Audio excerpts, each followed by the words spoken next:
Hello, hello, hello. Gotta get into it.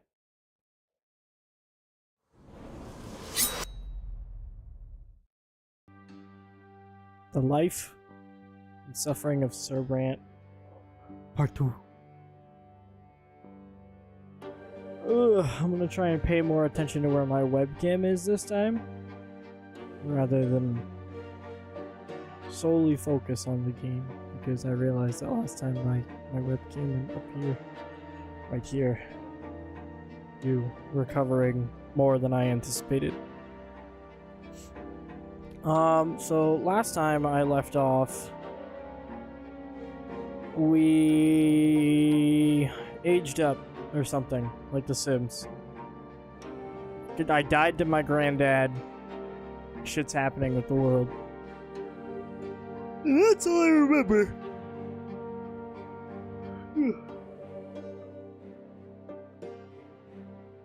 But yeah, let's get right into it.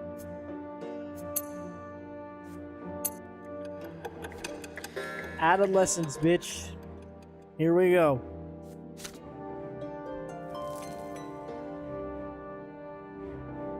Alright, you lived in this world for 8 years now. As you grow older, life grows more complex. The world of your childhood was limited to your house and family, but now that realm is expanding. It also includes your neighborhood, the nearby houses, the streets of the ancient city of Alright. Anizote. That's what I decided to call it.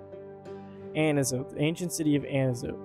A question now looms over you, growing more pressing with each passing year. What will your place be in this vast outside world? Few people in the blessed Arcanian Empire trouble themselves with the question. It's not within a man or woman's power to choose. Their destiny is predetermined by their birth and those who bore them.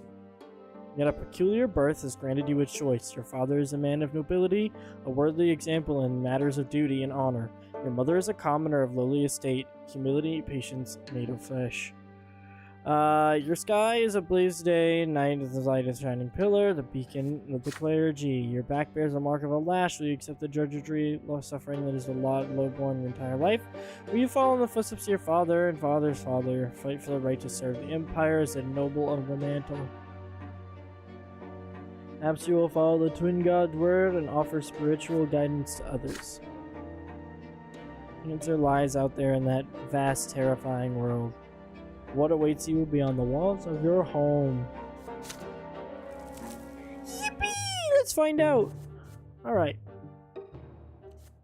Alright. Oh, there's a secret society. Oh, there's a forbidden love. Oh.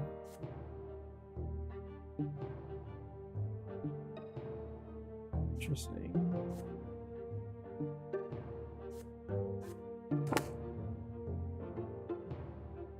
Willpower 0.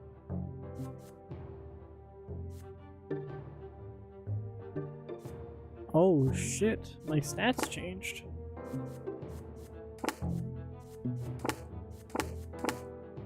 Oh, I thought my stats would carry over. But they're only for this chapter. Oh shit! That's not good.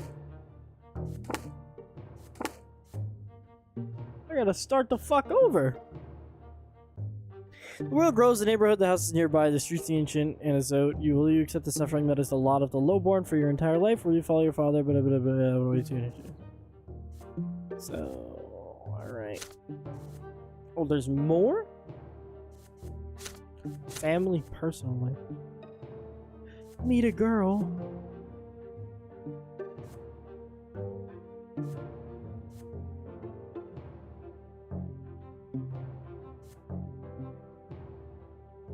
You experience the revelation by the secret silver tree.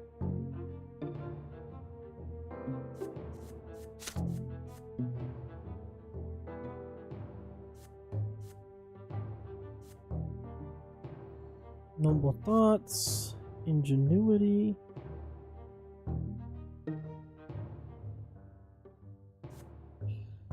Aspirations.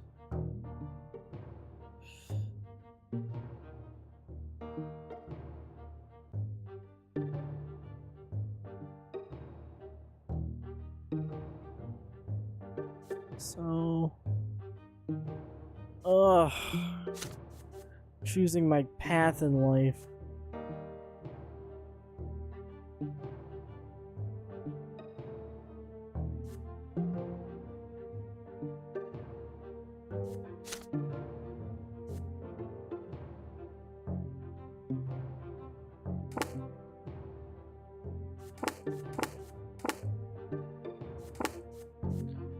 Province screen. Archduke Orlandus.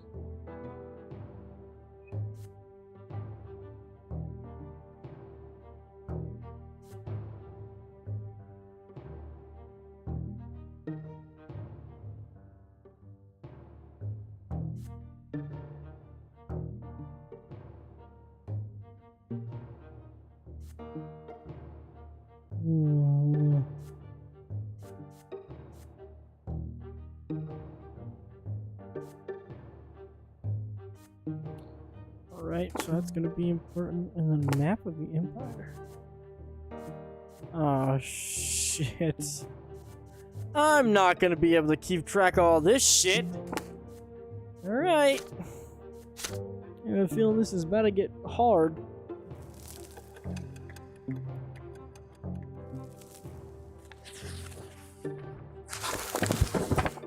Your family expects more and more of you as you grow up. The teachers and tutors hired by your father keep you on your toes all the time. Your life these days is dedicated to studying for your future, for the future of the Brante family. Nathan keeps going. You can hold the conversation now. You can never refuse him when he comes to play, provided you have a bit of free time between your demanding lessons. You lose track of time on the books in the sitting room and goes on to slash the creek.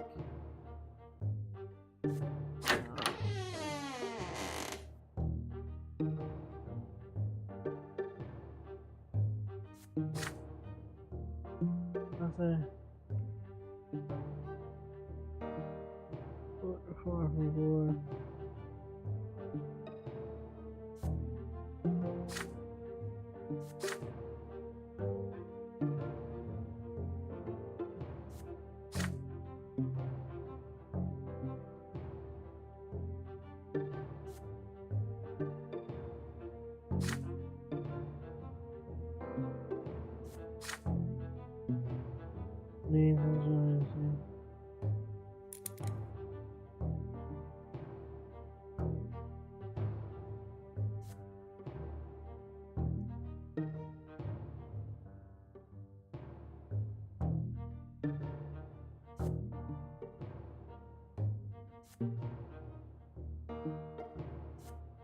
These are all positive.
Oh shit, I forgot to read out loud.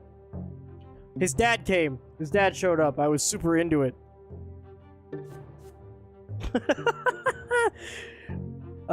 Shit, yeah, no, we got in a fist fight. The punishment for fighting is flogging, the mere prospect that makes you run like the wind. Thomas sprints in front of you. You dash across the rotten wood planks to the back alley, up and over a lopsided fence giant, put on one leap, then forward into tall grass. You hide there and stay quiet.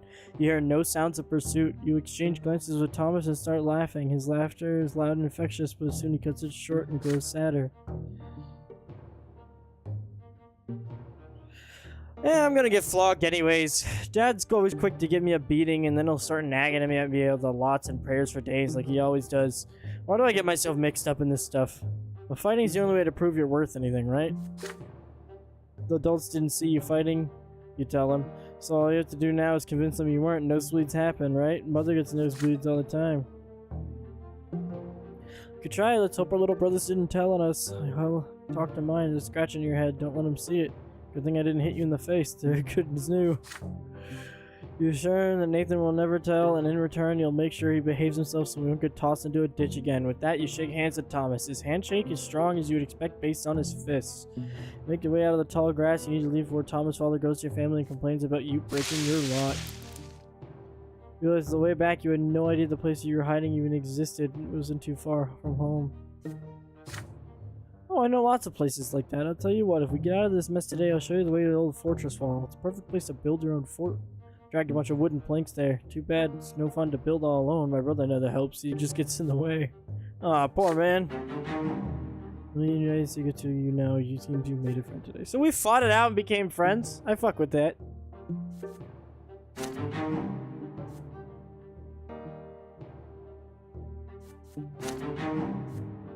And I gained a fuck ton of willpower. I have a feeling that's gonna save me later.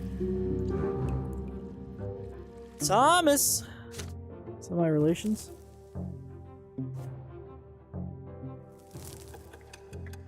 My adolescence is ticking away!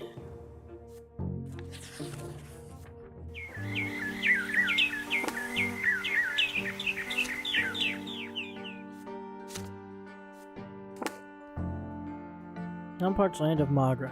As soon as you are done with your studies, you dash outdoors into the stuffy room.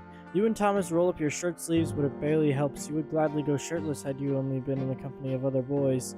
There are 3 girls in the yard today. They are doing the laundry in a big wash tub, whispering and giggling. If you could, you would gladly keep watching one of them at work. She has big eyes of deep blue, her hair is braided, her plain gray dress is mended and patched all over. Her name is Sophia. She throws her head back a little when she laughs, the rays of sun are reflected in her eyes. You, Thomas, and the other boys keep telling silly stories, anything to make her laugh.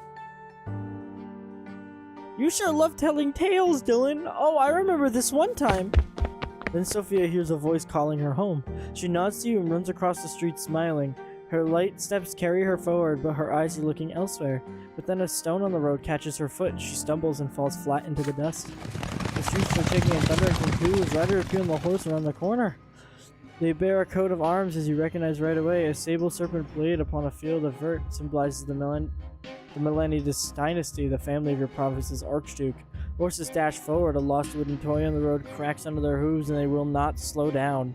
They are nobles, and the rest must make way for them.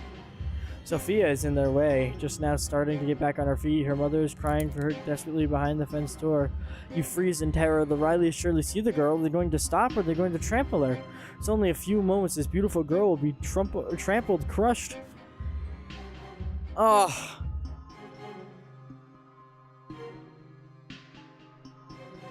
Oh, I can die again.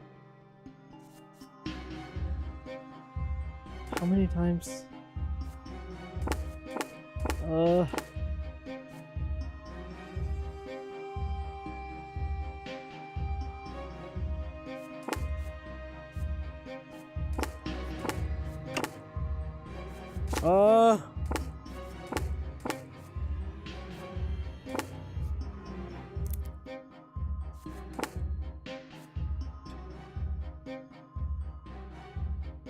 Fuck.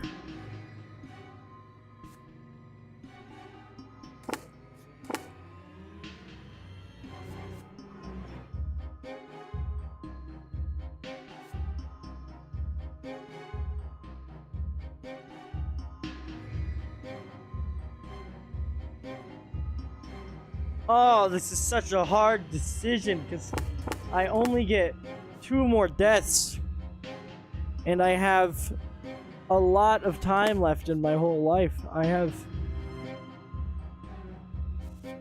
Fuck! And die here and here.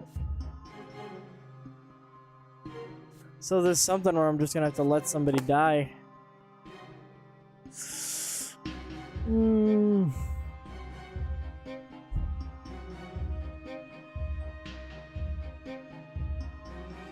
Oh, fuck.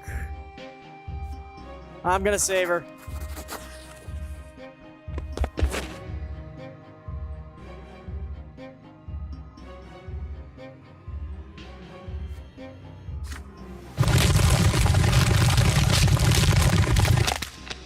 Oh, so she was fine.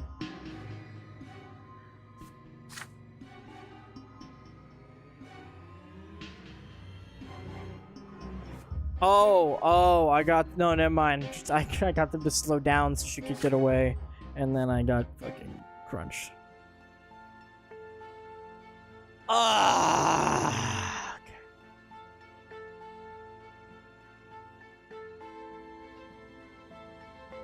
Penetrable darkness surrounds you. You stand alone, bare to your very essence. It paralyzes you. You have an urge to cover yourself, to hide.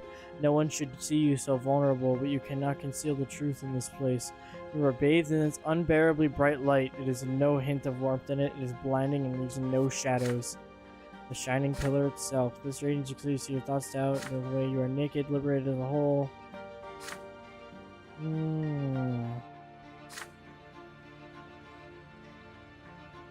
Lash the younger sword.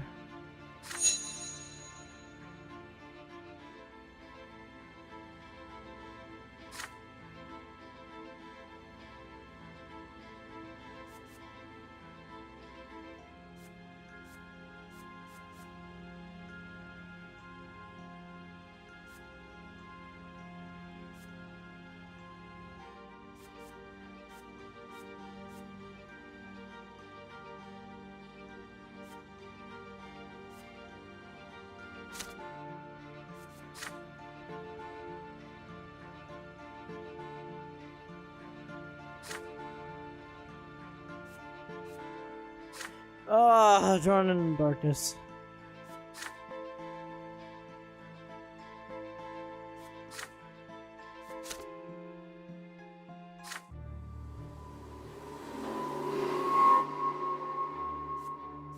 I've died twice. I feel like I died too early.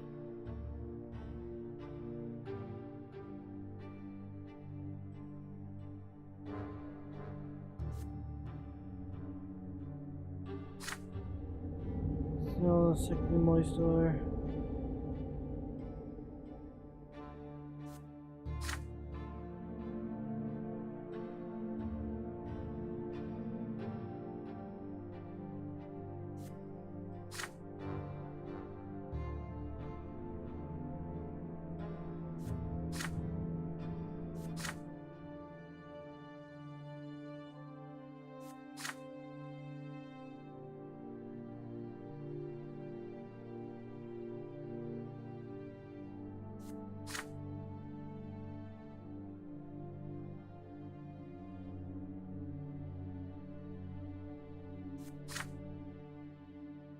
Oh my god, do not speak this, do not be let it roll again if you wish to keep on living.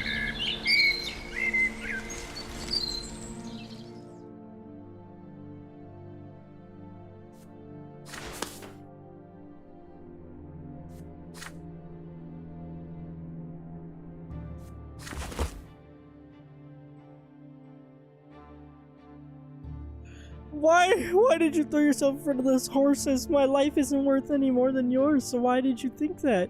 You weren't supposed to die there. It was those riders' fault. They deserve to die, not you.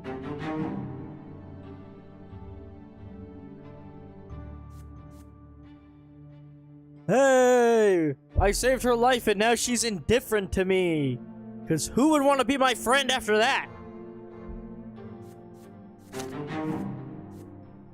I'm down some willpower, but I'm up in all my other stats.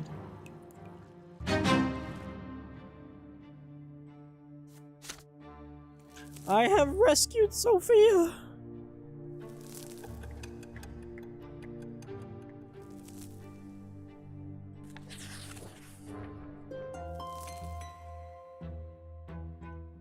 Sophia disappeared after the terrible earthquake. What? What? Oh, I died for that bitch and now she's gone? Studies continue learning more of the land you live in. Anazode is a city in the Pure Province in the name of Magra. Also, the Magra is turned to ashes. Eons ago, scorched by magic. Oh my god now. Since then, the entire province is laid barren, tormented by cold and scorching winds in equal measure, with a few precious plants taking root on their own. All fertile land in Magra is brought elsewhere and brought here by an endless caravan of carts and carriages to pay for food, soil. The city's Magra became skilled in many trades. Mining. Explosion just outside the city, followed by clouds of thick smoke. Everyday occurrence whenever I'm used to it. New called gunpowder. It makes it easier for them to reach precious zones. Nice.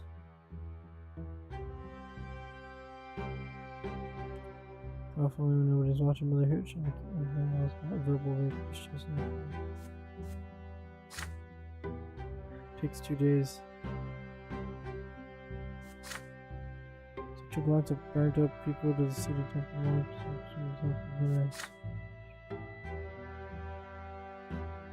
Nation Father records on the Oscar Bell follows again. Takes a full week for Father to finally come home. Spring must encourage. Stand face bleak wearing a mask during proclamations almost as if he doesn't see you.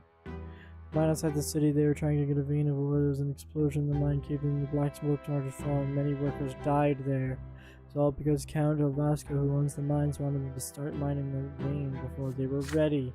Some of the workers weren't even reborn. Perhaps the twins thought their final time had come. The prefecture had been inundated with complaints from families who lost their breadwinners asking judges for help. Many people also lost their cattle to the black smoke. Blames gunpowder for the disaster. The prefecture and the newspaper repeat whatever he says, but it's plain old greed and tyranny of noblemen that are to blame. Why is the welfare of our province always paid for with commoner lives? You're silent. You keep thinking about it for days. Can a human life really end? I mean, I've died twice. Single moment of bad luck, you die. And really emerge the temple of family cooked a new black market or you mean you fell dead and never to be reborn again. Ever. Oh, great.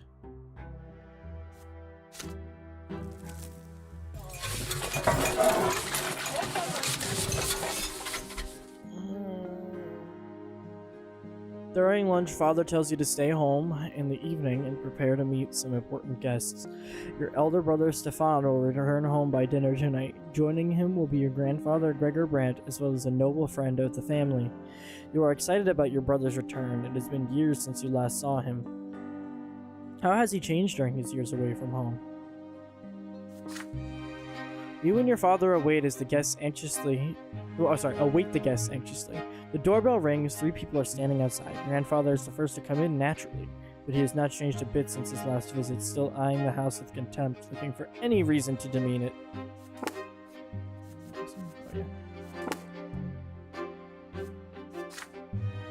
Grandfather is followed by a stately young man dressed in a jacket embroidered in silver, whom you barely recognize as your brother. Stefan casts a glance at your threadbare clothes, your dirty fingernails, and smirks. When last entered the house is a personable gentleman with a worn-out, wrinkled face. You have heard lots about this man from father and grandfather. He is Baron Augustin Elborn, Stefan's uncle, and a family friend in the province's prefect, which means he's the head judge and thus father's superior. Sir Elborn smiles lightly and offers you his hand. And this must be your younger son, Dylan, yes? You have your father's eyes, young man. Father bows slightly to grandfather and Sir Elborn, but there is a moment of quiet when Stefan's turn comes. Father reaches out to him awkwardly, expecting an embrace. There is a question in Stefan's eyes. He looks at grandfather. The old man shakes his head almost imperceptibly. We noblemen ought to put our emotions on public display, Father, not even after a lengthy separation. There is no embrace. Instead, Stefan nods to Father curtly. He responds in kind, his face devoid of emotion. After greeting, you proceed to the sitting room. Elborn is the first to enter. He kisses mother's hand and Gloria's too. Tussles Nathan's hair after seeing him hiding by the table. Grandfather acknowledges them with a glum nod. Greetings, Lydia Brante. I remember you were kind to me when I was but a child. And you must be Nathan. You could barely walk when I last saw you. Your elder brother ignores Gloria completely, not even a greeting. You proceed to the dining room in a dignified manner to take your seats. The dishes smell delicious, but they merely punctuate the overwhelming tension at the table. Elborn is the only one with a friendly smile on his face. The dinner is splendid, Lydia. Did you choose the dishes yourself? You have truly refined palate. It warms my heart to know Stefan spent his early years with you. Womanly care always does a child good, no matter the estate. Your fork freezes in the air halfway to your mouth. You expect many things from a noble of the sword, but words of praise for a low-born woman are not one of them. You cast a glance at grandfather. He looks like he is about to choke on those words. It would do my grandson more good to stay at boarding school among his equals. Please, Gregor, parenting is no less important. Nothing can replace a mother's love, I cannot deny it. It saddens me greatly that my late sister could not be there to raise Stefan, but there was still a family for him, and he was surrounded by love. How could that be bad? And besides, his father was by his side all the while. A father's example is always the best. After all, Robert earned the judge's rank the same way you did. Your grandson will surely follow in your footsteps, and who knows, perhaps even the younger men of the Brante family will contribute to the... You clumsy, low-born cretin! Everybody is startled by this sudden outburst. Grandfather's face turns red. He's glaring at a young lady servant holding the pitcher over a glass. Stefan is sitting right next to her, dabbing a napkin of a fresh stain on his jacket. Be gone this instant! Lady servant runs away, leaving the pitcher on a small table by the door. It appears the servants have left us, yet dinner is far from over. Worry not, uncle. There are enough commoners at this table to keep us served with food and drink. Stefan glares at Gloria across the table. She's sitting right next to you. She shrinks down and hunches over under his gaze. Father furrows his brow. Mother covers her mouth with trembling hand. Grandfather sneers. Stefan's gaze does not move. The silence lasts far too long, and then she starts to rise from her chair. If the Brante gentleman so wish it.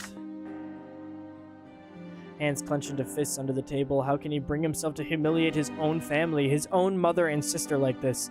It is all Grandfather's doing. Stefan could not even bring himself to embrace Father without his permission, and yet they are noblemen. They have the right to act this way. If there is any way dinner can become even more unbearable, you do not want to see it.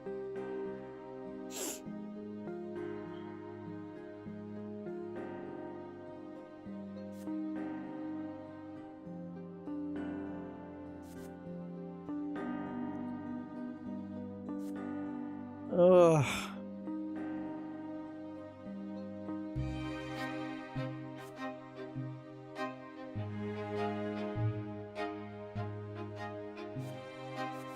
Well, I don't...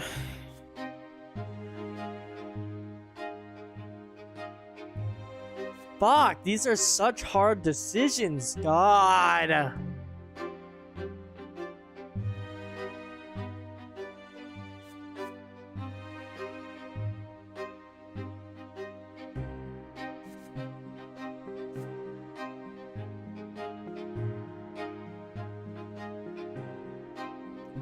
Gregor is my...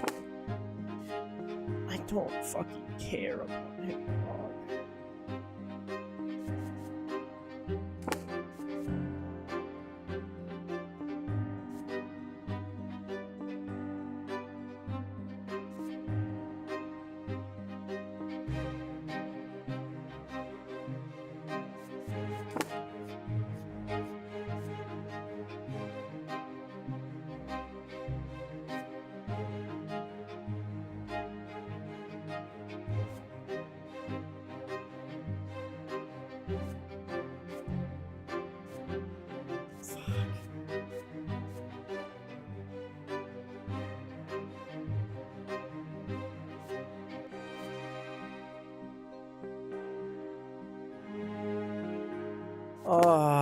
I guess I'm just gonna make small talk over dinner. I don't want to sit there and take it. I have to become nobility to change things. Gloria takes the wine pitcher and starts refilling glasses. You turn away from your sister, eager to distract yourself from her presence somehow. Your eagerness to support the family betrays your noble bearing, young man. It is a simple... always remember that you are a Brante. Your family has a path of its own. You must follow in the footsteps of your father and grandfather and learn the judge's trade. You keep asking questions about the life and duty of a nobleman, trying not to look as Gloria continues serving the table. Sir Elborn is eager to explain. A nobleman must always live with honor in mind. But the imperial law stands together.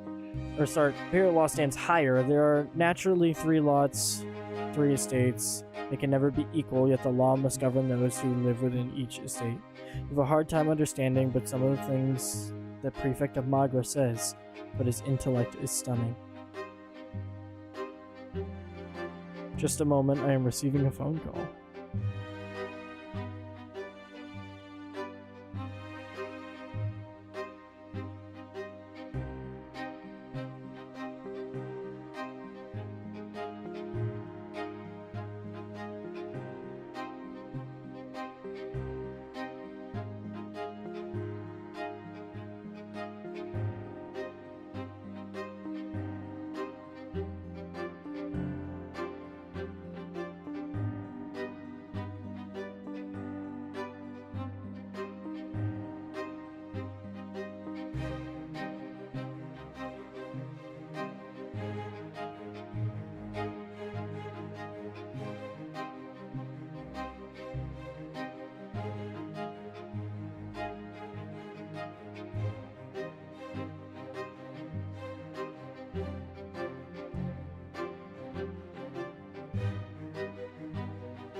I apologize for that, as I return.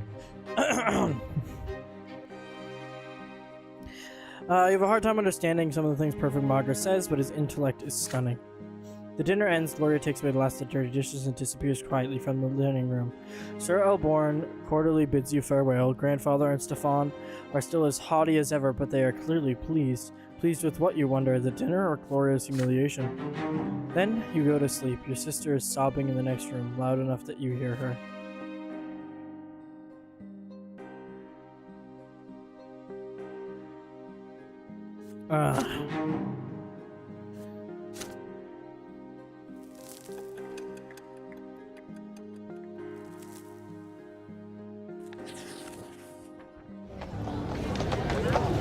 Hot, dry winds sweep through the city from the barren lands around it. The noble residents of Anazote prefer to remain in their chambers, while commoners huddle in tents or in the shade of the silver tree.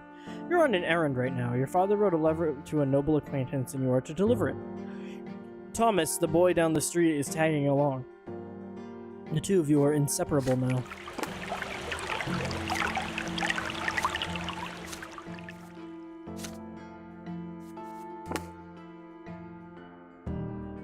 The errand is an easy one, so you decide to take this opportunity to loiter around in part of Anazote where the nobles live. So here you are in the middle of the city square, resting on the ancient brickwork by the old fountain in the merciful shade of the gargantuan silver tree.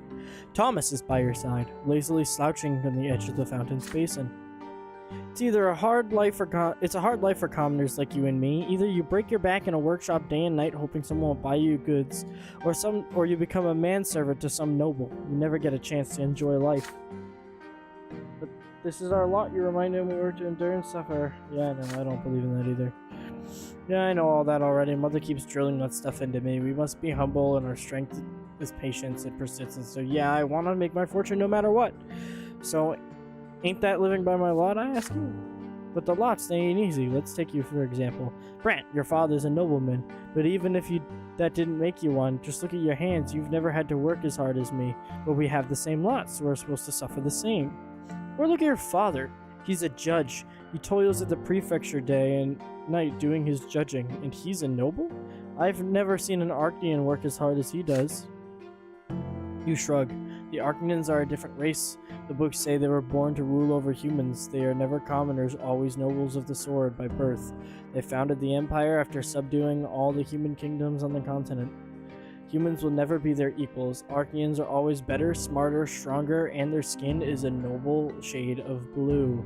If the books are to be believed, of course. You've never seen one yourself. Your idle chatter is suddenly interrupted by a rugged-looking guardsman dressed in black and green. He chases you away from the fountain. Common rabble like you have no place here. You hear the clattering of hooves and wheels against the cobblestones and see flags bearing a coat of arms. A sable serpent on a field of vert makes you squirm. It's the Archduke's coat of arms, the Melanides dynasty. The carriage door opens, revealing a young lady in a luxurious dress. You could not look away from her. The dainty shoulders suggested, but not revealed by the cuts of her dress, her black hair cascading over them, her stately slim silhouette, her pouty lips and prim nose, and those eyes, dark like the night sky. The way she moves, fluidly, gracefully, and the most incredible of all, her skin glows in azure blue. She is a masterpiece given life. She is an Arcanian. Clear the way for me! The Melanides guardsmen work quickly to clear the way to the fountain for the Arcanian lady. The searing sun dances on her skin bizarre patterns. With one elegant motion, she reveals a handkerchief and leads over the basin and wipes her head and neck with its cool water. Well, I'll be. That's Octavia Melanides, our Archduke's own daughter. The Arcanian turns away and proceeds to gracefully back to her carriage. You see something slip out of her hand and fall into cobblestones right next to you. Her handkerchief! It's right there by your feet. Intricate craftsmanship, expensive woven fabric, decorated with emerald filigree. Your heart skips a beat. Will you dare draw the beautiful Arcanian's attention in order to return her lost possession, or would you rather not attempt to cross the chasm between you and her?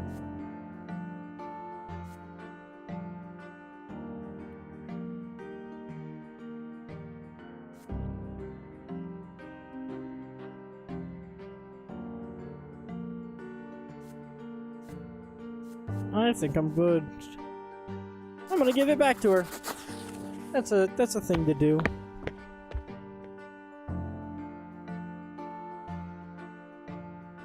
It takes a moment to overcome your fear, and you follow the young lady Melanides and call out to her in a nervous voice. She turns around, her beautiful face marred by a puzzled expression. You extend the dropped handkerchief towards her. Lady Octavia's face contorts into a sneer. She signs to the guardsman indifferently. The guardsman's gauntlet-clad hand slaps you in the face. It rings your head like a heavy bell. Your nose cracks obediently under the staggering force.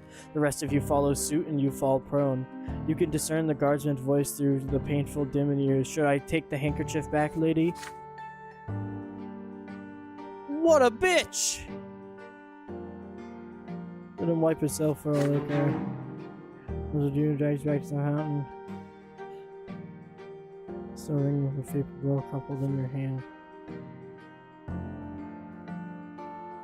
She remembers me.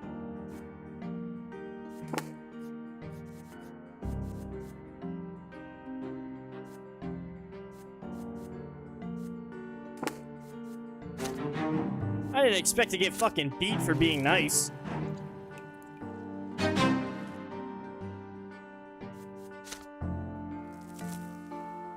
Oh boy.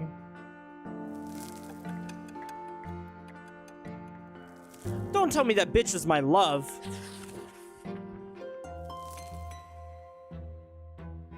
Ugh. 12 years old now, you overhear an important conversation. It is a spring night and mother has just sent everyone to bed. You walk past father's study and hear voices coming from beyond the door. Grandfather is yelling and father is replying quietly. The elder Brantmen are fighting, arguing about the place of commoners in the city. You sneak out to avoid mother's attention and hide next to the open window of the study. Perhaps they'll mention you too. That low-life idiot had the gall to pay me a visit and beg me for some service. He had the insolence to ask me outright. He thought I was going to support his claim for the chairman's seat in the lesser quorum. How dare he? Father, please listen.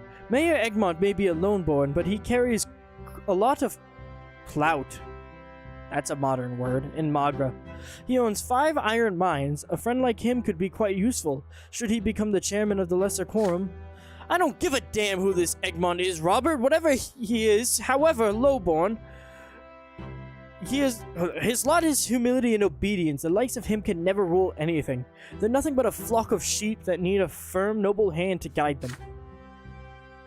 I've wasted so many years trying to quash that quorum decree, but the cursed Cornelius Tempest did everything in his power to make the Emperor sign that pathetic screed. And now even lowlifes can wield power. True power, Robert. Just the right to discuss the size of the Archduke's tax, nothing more.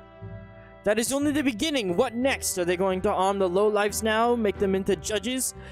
If the Empire rejects the foundations in the lots, the entire edifice will crumble. But who am I telling this to? It is already crumbling, and you, my son and heir, are a harbinger of its destruction. Father, I'm begging you. I do not wish to marry a third time. Lydia is a good wife and a dutiful mother to my children. If you would only allow her to. I will allow them nothing. Neither Egmont nor that freeloading wench of yours. What will you want me to do next? Live by the laws of the lowborn? I can already see where this is going, and I'd rather run my own sword through my gut than live in a country where nobles and lowlives share the same rights. My only dream is to see the name of Brante in the Blue Book, but that dream will never come true. They will never call me Venerable El Brante, and it is because of this marriage of yours. My only hope now is to hear Stefan addressed in such a manner one day. Thank the twins I didn't let you ruin the boy. He's about to grow up a true nobleman. His children will bear the name of El Brante. You have 2 more grandsons. Those spineless milkslops from the common lot, they're incapable of anything. The best your middle son could do is sneak into the Imperial College and get ennobled by the mantle, although I have grave doubts about even that. As for the downtrodden Nathan, I hope... I can't read. I hold out no hope for him whatsoever. You hear grandfather's heavy footsteps thudding in his cane, the slamming of the door.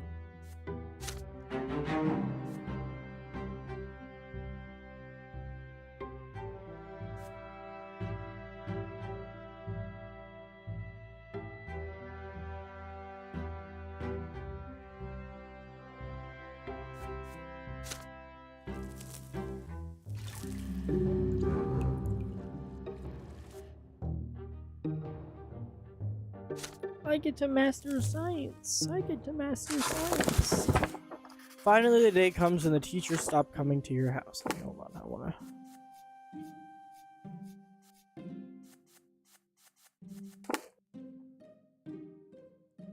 But before you can breathe a sigh of release and put away the books, Father asks you to come to his study.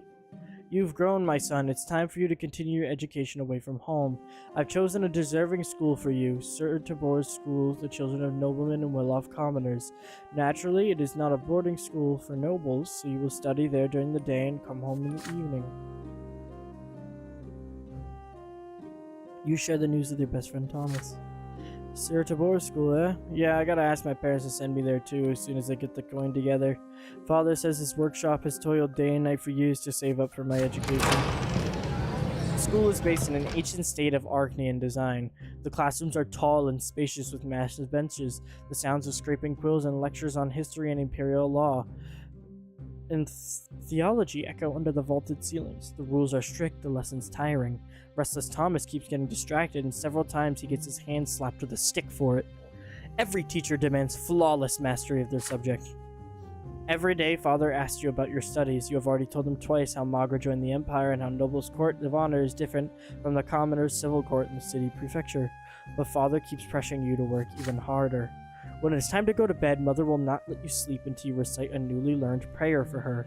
And when it is time to go to school, you promise her every day that you will behave with great humility and steer clear of insolent behavior of any kind. For you to live by the commoner's lot, and that lot is hard work and suffering. Your first month in school draws to a close, and the teachers announce that there will be exams at the end of the month to determine the best and worst students in each subject. Father insists you devote all your spare time to studying law and history if you wish to follow in his footsteps. When you speak to Mother every day, you start considering theology. You still remember the revelations and divine visions that came to you in your earliest years. You have only one more day until the exam. You have locked yourself away in your room and started getting late. Your desk is covered with handwritten notes surrounded by leather-bound books. Just looking at them makes you queasy, but you have read enough through all of them again, at least for one of your subject.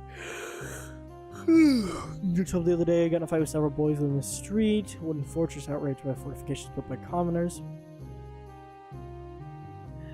They swore to dismantle it tonight. Thomas swore he would defend the fortress until the end. Perhaps you should abandon the boast to rescue your friend in need.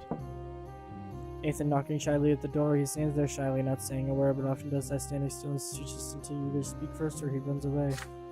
The door is locked. Are you okay, Dylan? Is there anything I can do to help? Your head is spinning. This is the last evening before the school exam. If you fail, your family will be very disappointed. You have to refresh your memory in law or theology, either one or the other. But Thomas and your fort are about to be stormed. Why today of all days? You grind your teeth in rage at the thought. Nathan is by the door, trying not to bother you. He wants you to help him the only way he can, for reasons known only to him. Will you accept his help?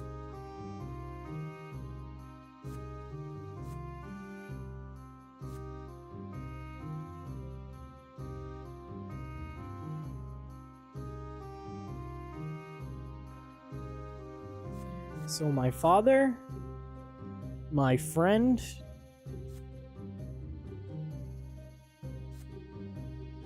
my mother, who I don't really care about all that much, to be honest with you, Chief, or my brother.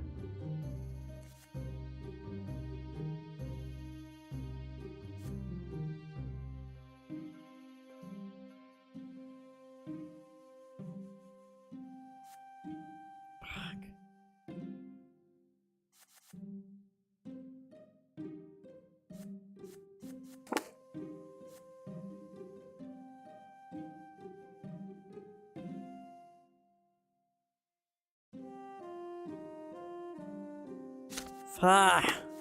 Fah!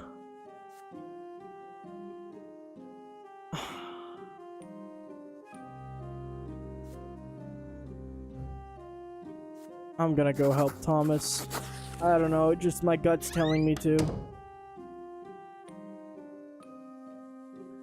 Climb out to the yard. Fort has already begun. Thomas's corner. He swings a loose wooden plank, fending off three boys at once. Friend is ragged enough to fighting chance the two of them, but the three is too many for him to handle alone. Snail is starting at full speed, channeling the cavalry of the holy warriors. Taken by surprise, you pull one of the aggressors away and knock him out with a punch to the jaw. team up and make short work of the remaining foes. Shame Thomas got a black eye and his knuckles are covered in blood, but he looks unusually pleased with himself. Couldn't have done it without you. Just look at them trying to tell us where to build our fort. Okay, time to fix her up. Your score on the exam was merely satisfactory, but still well above a failing grade. Family is not too happy with you, but life goes on and your studies continue. You know you could have worked harder to prove yourself to your teachers, but your wooden fort still stands proud, and that is what matters.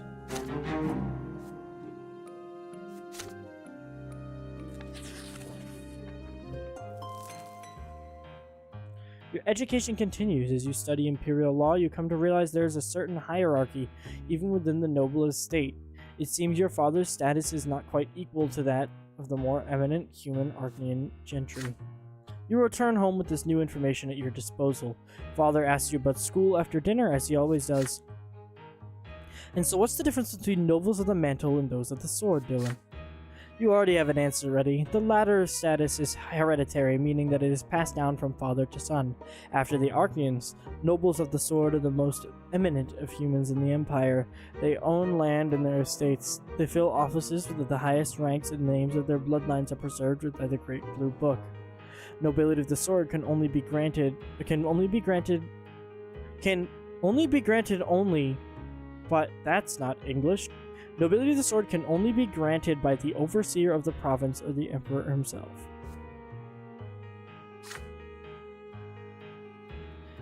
And how are such eminent people addressed?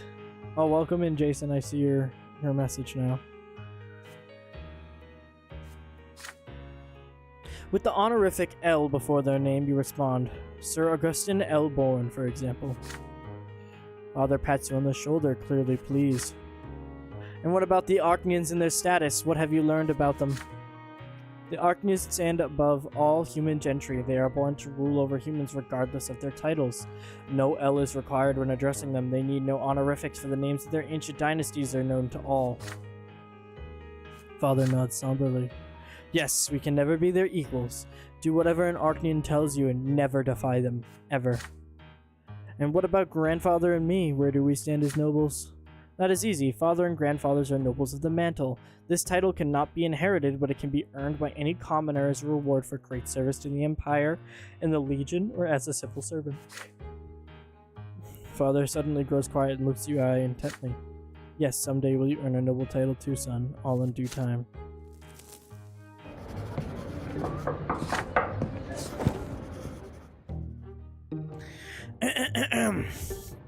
Sons of the nobility.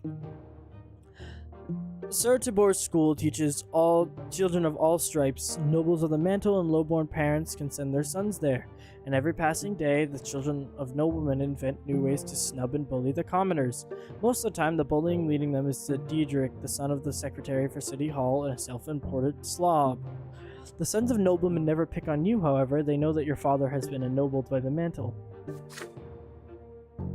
However, Diedrich and his routine soon choose Thomas as their favorite victim. Time and time again, you ask your friend not to pay them any mind, but again and again, Thomas grows angry and snaps at their self-satisfied mockery. It is early morning. The students are busy flocking to the classroom for the next lesson. You wave Thomas over when you see him. He waves back at you, and then a bucket full of slop splashes on him. Needless to say, it is the work of Diedrich and his entourage. You hear his familiar creaky laughter. The sailor's son stinks. How dare he sit next to decent folk? Thomas clenches his fists. You're dead, Diedrich. Throws himself at Diedrich's haughty entourage like a soldier ready to wage war. He attacks them first. This is just what they expected, but they are free to retaliate. He barely makes one movement before four pairs of hands grab him once. Diedrich sneers and kicks your friend in the belly. Thomas grasps for air and starts coughing. You stand between them as Diedrich readies another kick.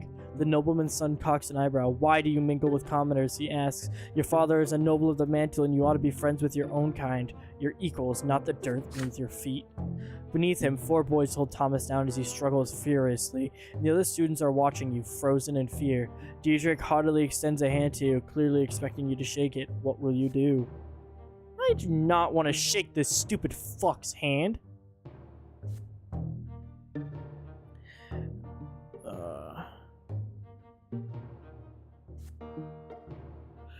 Turn him over to the teachers.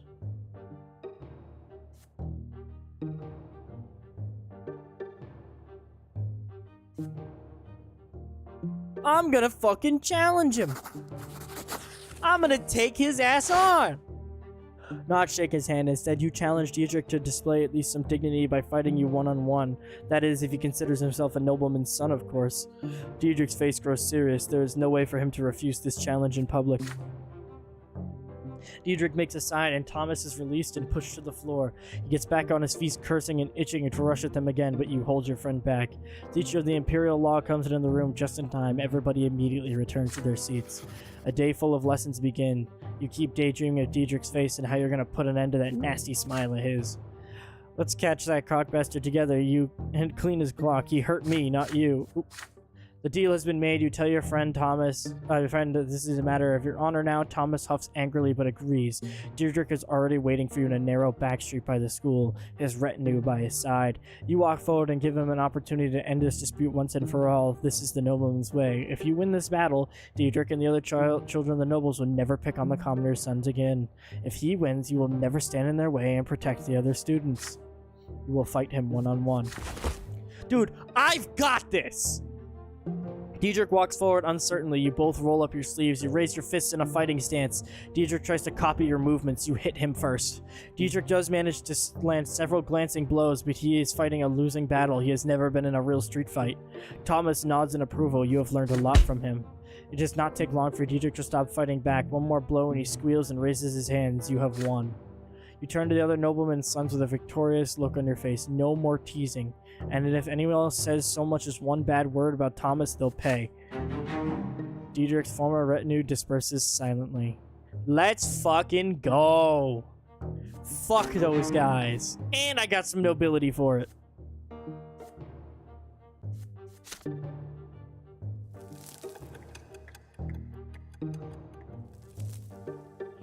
Hold on. What do I got? What do I got going on? I would like my personality. So I've got 3. Okay. The theology teachers tell you more about the Anazode. It is more than just the provincial capital. It is also a sacred place blessed by the gods. It is where the twin gods' first disciples spilled their blood, and from that blood grew the sacred silver tree. It is an enormous foliage hangs over the city. You see its branches in the sky every day, but you would never approach the trunk of the tree yourself. Today, you will be taking your first trip to the Silver Tree. Your class is visiting a service in the great temple by the tree's very roots. Thanks to your theology teacher, you and the other students will witness this landmark of the twins' advent up close. Everybody is excited. Soon you and the other boys enter the slums surrounding the church of District of Anazote. The roots are pulsating under your feet. They spread underground and all throughout the area. Pathetic, cramped hovels and filthy streets surrounded by the trunk of the tree. They are home to paupers, day laborers, and preachers. The people of the district bow humbly to you and even point you towards the temple. They seem at peace despite the abject poverty in which they live. All those who live beneath the tree are filled with its divine grace, your teacher says. People come here to make peace with the world and their fate in it. Your class is unusually quiet. Everyone is listening to the rustling of leaves and the underground beating of the roots. The sky above you is obscured by the tree's canopy. You find the temple of the twin gods right next to the tremendous trunk of tree. It almost seems a part of it. There is a crowd there, pilgrims dressed in travel clothes, paupers and beggars, common people of the city, and the occasional well-dressed noble. There are arguments among some people who are gathered in separate small groups. Many people are wandering around staring upward at the tree's branches. The tree impresses you with its might and the calm emanating from it. You are filled with a desire to sit down and think of the world, to learn something about yourself, to touch the silver white bark and hearken the whispering leaves. You are distracted enough to fall back from the rest of your classmates. You notice a small path. It should take you right next to the trunk. A tall, red-haired woman walks out of the crowd of pilgrims. She is wearing a worn white robe. She is no longer young, but her face is youthful, covered in freckles. Her hands clutch a book. You have never seen this lady pilgrim before, yet she looks at you almost as if she recognized a lifelong friend. She beckons to you and says her name. Matilda, a preacher from Estina. What she says next shakes you to your very core. It is commendable to see a young man so keen to learn the teachings of the twins, she says. Yet you will never follow the light of truth within the walls of the temple. Inside you will only find lies about the lots, the erring words of the prophet a city is sanctified by the passage of centuries, yet anyone who sets out to read and accounts the twins' own lives knows that there never so much as mentioned the Lots. The red-haired preacher's words frighten you. They clash with everything you've ever heard from Mother, everything you've been taught at school. The Lots are a lie? You freeze in fear. Should you argue with Matilda, or ask for her more information? Maybe you should treat her as a madwoman and catch up with your classmates. You suddenly feel a small, warm hand grasp your own. You see a girl right next to you. She's a little older than you, wearing a black dress, threadbare yet almost spotless. Her hair is covered by a handkerchief, with only a single golden lock showing.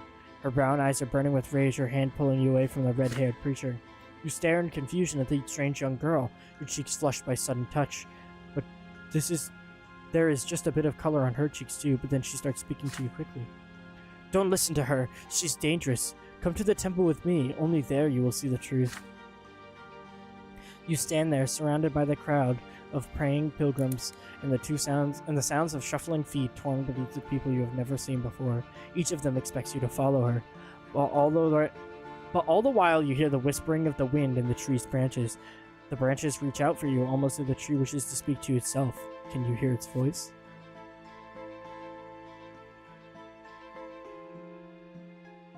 Oh.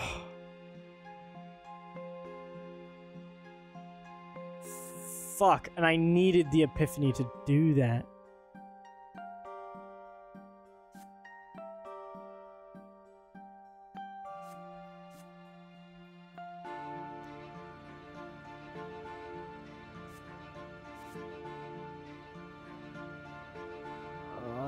I could boost the matters of the heart, Destiny.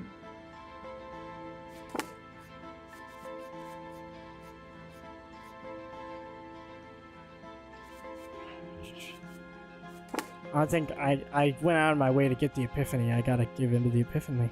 I'm gonna talk to the tree itself.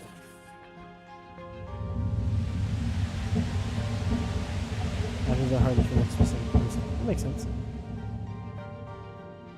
Step away from the girl in black and the woman in white, your eyes transfixed by the tremendous towering trunk of the tree.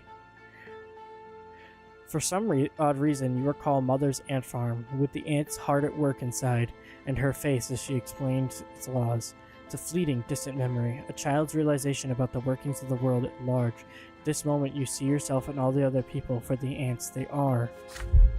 You cannot look away from the tree. The people around you begin to fade away, their voices melt together and disappear. The world that surrounds you feels frozen and still now. The slow swaying of the rustling branches is all there is. The branches catch you and raise you up. You soar in the air, higher and higher along the trunk of the silver tree. The branches, the leaves, their light is blinding. Their light holds you up and embraces you. And at this moment you realize something as clear as the daylight beating down on you from high above. This tree is divine. There is no doubt left within you. The tree was planted by the twin gods and left in this land, an ever-existing proof of the mark of the twins' existence. And the tree speaks to you in a language you understand, and the language you learned long before you were born. It speaks of soothing love, and of crystal clear law, and love and law intertwining to bring miracle of life to you. From this high up, you can clearly see all of the land below. From here, you see the entire empire embroidered with a shining thread of providence, illuminated by the twins' presence. It takes you but a moment to finally realize what the teachers have been talking about all this time. The fates and lots of the people, the workings of life in the empire, it was all created and arranged by the twins, and absolutely everything bears their mark, their design and inspiration. And it is in this world that you were given life. Somehow, the tree seems to realize that the revelation is now fully within you, gently lowers you back to the ground. You glide down between the glowing branches illuminated by what you've just seen. You spoke to them? You come back to your senses. You are still standing by the tree, firmly rooted in the ground. The branches release you, and you are once again aware of the pilgrim's prayers and the noise of the crowd. The young girl in black is staring at you. She is clearly agitated. My uncle is a priest, and he told me the twins can choose to speak with you through the tree, but I've never seen it happen before. Jean starts asking you questions. She wants you to tell her exactly what you just experienced, but you cannot speak. It is so difficult to see the temple's familiar interior again, to see the district around it and the sky above. The memory of the sight from atop the silver tree now gleams in your mind. I just hope you'll share your revelation with me someday. Don't worry, I'll get it. My name's Jean. I'm an acolyte. I work in the temple. I help my uncle clean the grounds and cook food for the poor. And I also greet the worshippers. People come here all the time. Many are lost and they don't know where to go once they're inside. But nobody should feel lost in this place. The temple is for all of the estates. Then you hear the theology teacher calling you. It's time for your class to return to school. Before you leave, Jean suddenly runs up to take your hand. You can't help but blush. Please listen to me. Few people ever see these things. The twins, they were speaking to you and you heard them. It's a sign. You should become a priest. You'll be guiding those who cannot hear the twins, and you'll be helping their souls find the way to the top of the pillar. It's the most honorable calling in the world. Now go fuck yourself. I'm not talking to God. I'm gonna fucking kill God. Or something. Acquainted. Say goodbye to the young acolyte as you return to your ordinary life. Jean's word rain. Blah, blah, blah, blah.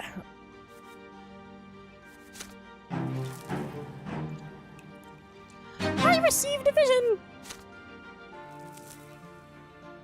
I feel like I'm just collecting all the Pokemon cards.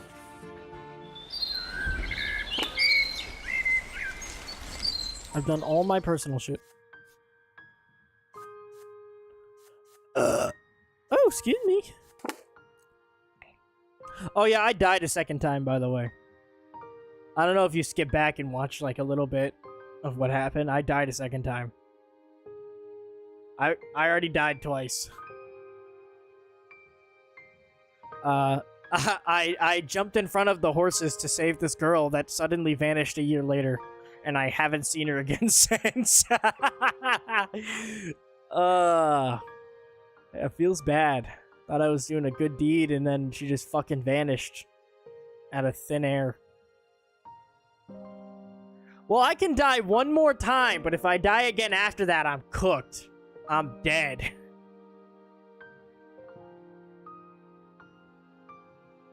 I'm just mad that she fucking disappeared. I literally died for this bitch. And I was like, yeah, like, you know what? I'm gonna take the chance. Like, let's build a friendship here. And then she fucking vanished. This bitch.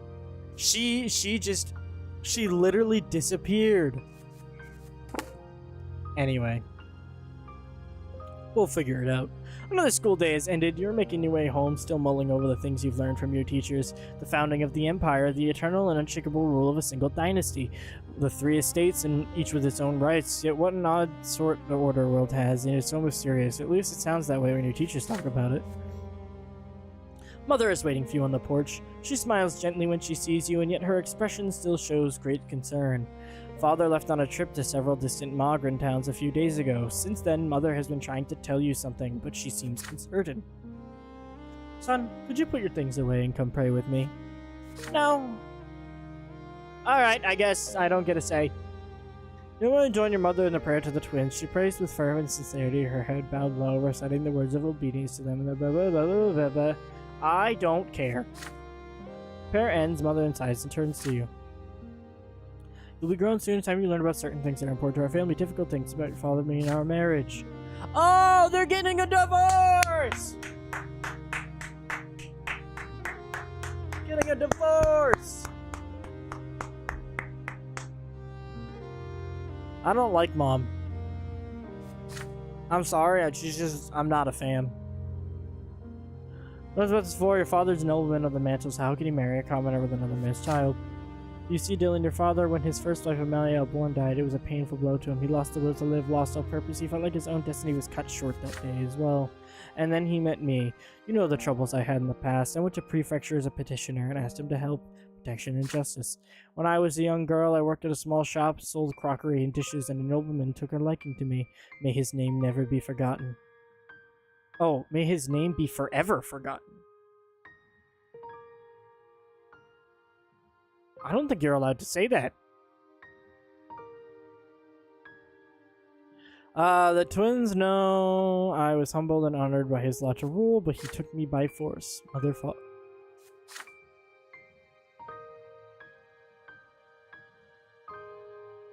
Uh-oh. Uh-oh. He forced... Okay, now I kind of feel bad.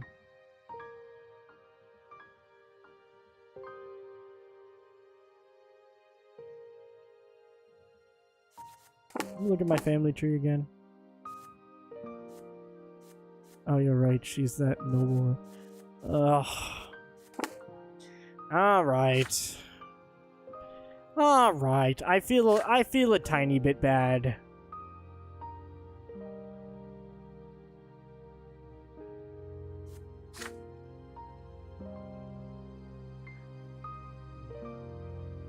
There's nothing you could do to make that decision of him and marry me, but he would never abandon me. You know, my son, how much would suffer his honor's reputation suffer, but caring for me and brought him back to life. Seems like he experienced another sacrament. He rediscovered his noble purposes, his lots of will and care for others, but his decision to marry me, he's still paying for it today.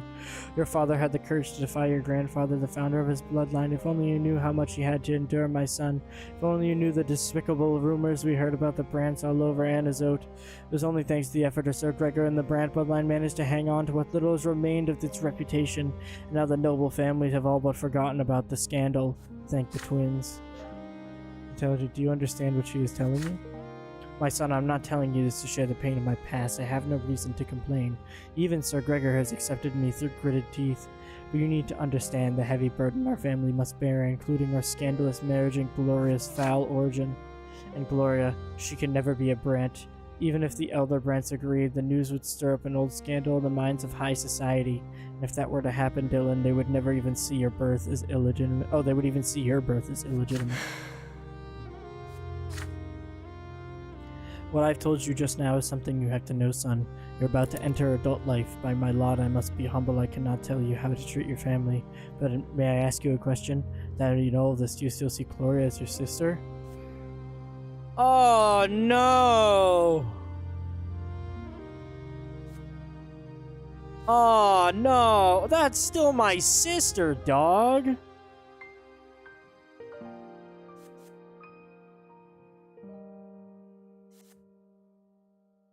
Nah, fuck the stats. Fuck the stats. I'm not. I could care less about mom a little bit. Like, she had a tough fucking life, but she basically accepted it just by being like, yep, this is my lot, this is what I have to do, instead of trying fucking anything else. But my sister had no part in it.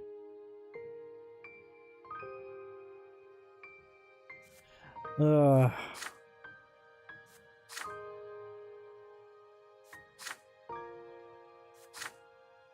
I already owe good object I can ever pay. He's given my daughter so much a home and education and care and advice. My mother can suffer so much glory because sister will learn after his status as is.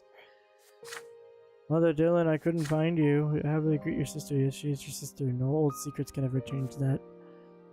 You and your sister walked downstairs together. Mother's alone by her business. Nothing to children to cry. Brother, my family is already given the hope to come here. Alright, I feel bad for mom. I'm 13!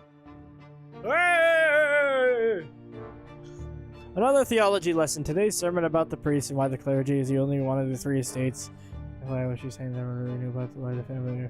Oh yeah, I kind of figured I can read. I can read, smartass.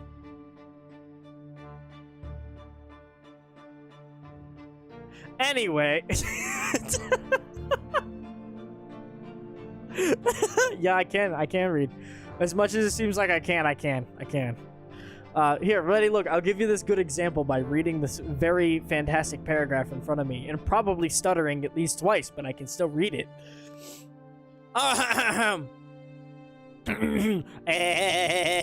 Alright. Another theology lesson. Today's sermon is about the priest and why the clergy is the only one of the three estates with the right to interpret the lots and guide the other two estates accordingly. Thomas sits next to you, huffing and puffing as he fervently writes down the teacher's every word. But you've heard all this from Mother many times before, so you take this moment to daydream a little. Father promised to take you to the capital once your studies are complete. See? No stuttering! No stutter. I can read. Proof in the fucking pudding. Anyway. But the teacher suddenly casts a stern look around the lecture hall and raises his voice at one of your classmates. A boy by the name of Brian jumps out of his seat. The teacher asks him to repeat what he had just said. Brian freezes and seems to shrink. He tries to muster a reply, but nothing comes out. The class becomes agitated. Someone is about to get punished. The teacher now looms over Brian. The boy's cheeks are flushed and his eyes are covered in tears. You all watch the teacher's ironbound look as he raises it sharply, about to strike. I fuck up sometimes. Sometime. Brian shrieks and raises a hand in front of him. Block it! A sudden flash, the teacher screams and buries his face in his arms. His hair is set ablaze, his skin is covered in horrible burns. Magic! Real magic, just like in the books about Magra Rebellion. The class freezes in shock. There's a dull thud as the ironbound book hits the floor. Brian's hysterical laughter rends the silence. He stands up from his bench, fire in his eyes and sparks on his fingertips. There are screams now. Students run for... No! School shooting! The teacher extinguishes the burning hair. Brian snaps his fingers. The book of Sadius' desk turns into pillars of flame. He laughs and raises his arms. Curtains catch fire. His screams grow louder as the fire howls. The Brian's face tense violently. His mouth is spewing flames. His whole body is shaking with laughter. He steps towards the door. You and Thomas glance at each other. He's gonna burn the whole school down! Your friend's determination makes you brave. You run behind Brian and knock him off his feet. You both tumble to the floor. Even through his clothes, his body sears your flesh. Damn. Brian screams, convulses, and grabs Thomas by the shoulder with his burning hands. Thomas howls, but he stays put and knocks Brian senseless with several fierce blows to the head. There are servants fussing about the room now. They put out the fire and take away the teacher, his body covered in horrible burns. You and Thomas remain next to Brian, who is lying on the floor silent. Soon, 3 men in black cloaks enter the doors of the school, each bearing an edict seal of silver, the Inquisition. You and Thomas are told to step away from the witch. They lock Brian's neck in a silver collar and take him away. How do I learn magic? This seems cool as fuck! One of the Inquisitors remains behind to tell the students what happened. That was magic, he explains. The ungodly power that twists the minds of men into savage instruments of murder. Oh, maybe I don't want magic. Only the sacred shackles of silver can hold it at bay.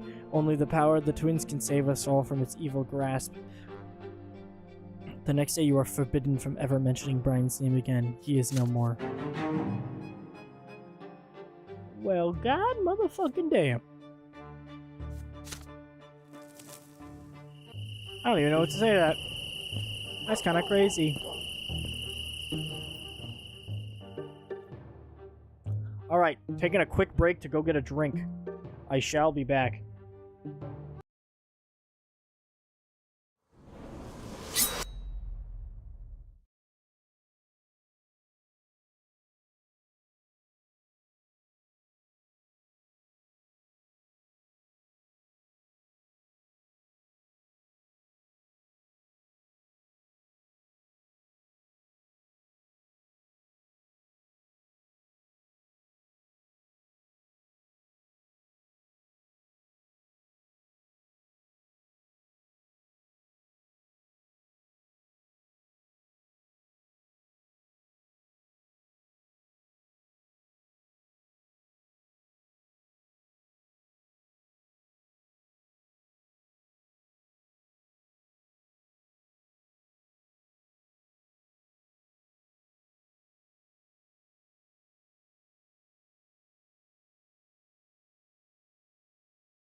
I have returned! I apologize for the delay. Oh shit. A great day looms ahead, 100 years over the depths of the rule of the Empire, boasted by the twins themselves. One of these events. Stefan back home for the holiday.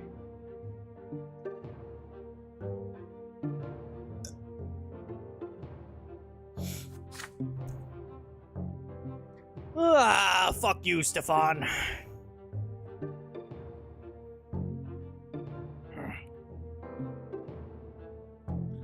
Far less haughty to you.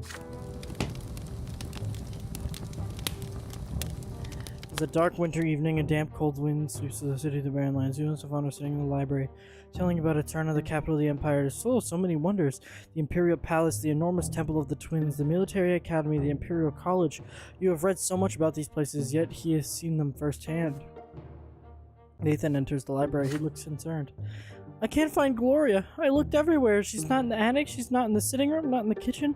I heard she wanted to sneak off to the ruins of Charmelanda's place. She could be lost in there.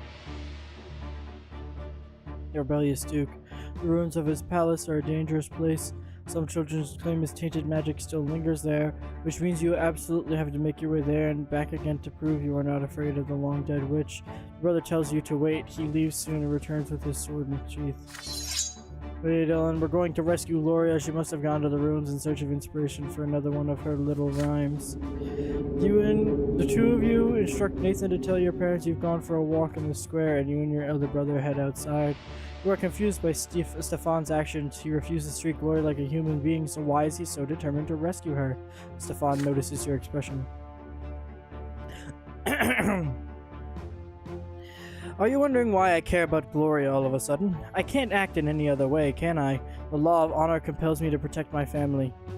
Gloria will never be a Brante, but father still took her into our house.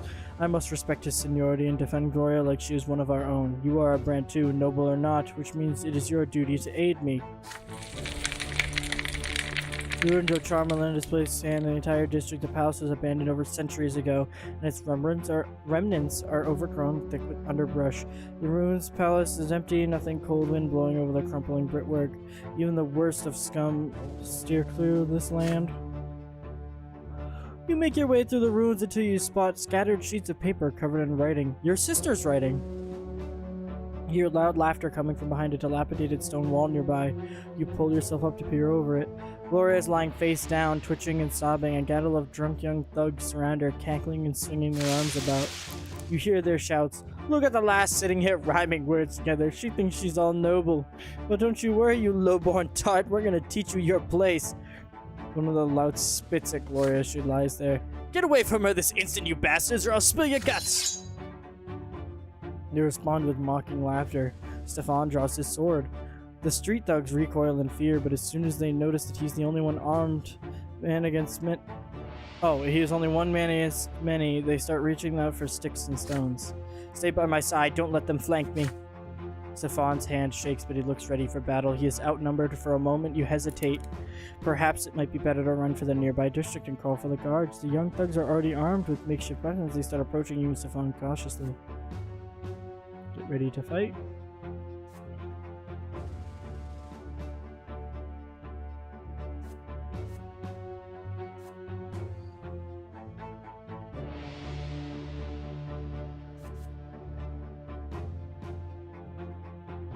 Got the heaviest rock you find to get ready to fight. Yeah, fuck it, I'll follow his orders.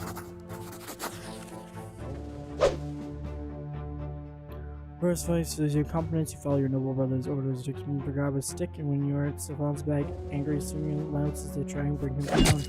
The louts lunges at your brother with a stone, but you hit him with a stick as he falls down right at Stefan's feet. His sword flashes, the blade sinks deep into the young man's stomach. He wheezes. The thugs freeze. Stefan pulls the sword out, his face an inscrutable mask, and returns to his fighting stance. You are stunned to see Stefan take another man's life so easily and effortlessly, like picking his own teeth. The thugs look like they're about to flee. There is rage and confusion in their faces. They never expected the young nobleman to use that sword. Stephen just coughs at him. Or Stefan. Lowborn scum! That's all you are. This is the only language you understand. Good job, brother. Gloria, get up. We're going home.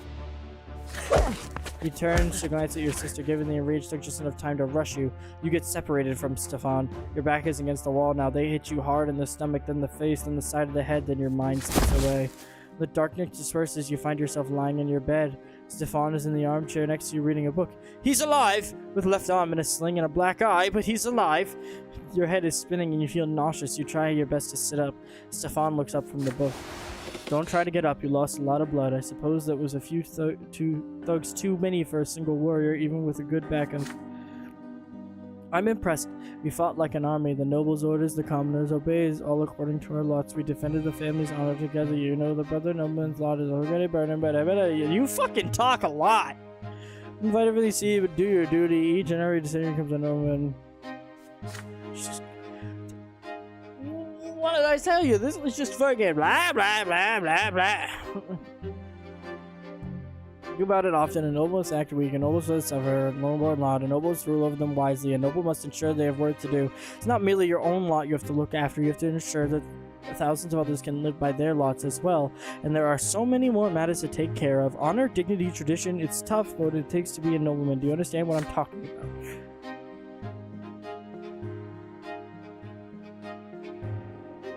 Prove on your brother's eyes for starting. Fuck it, dog.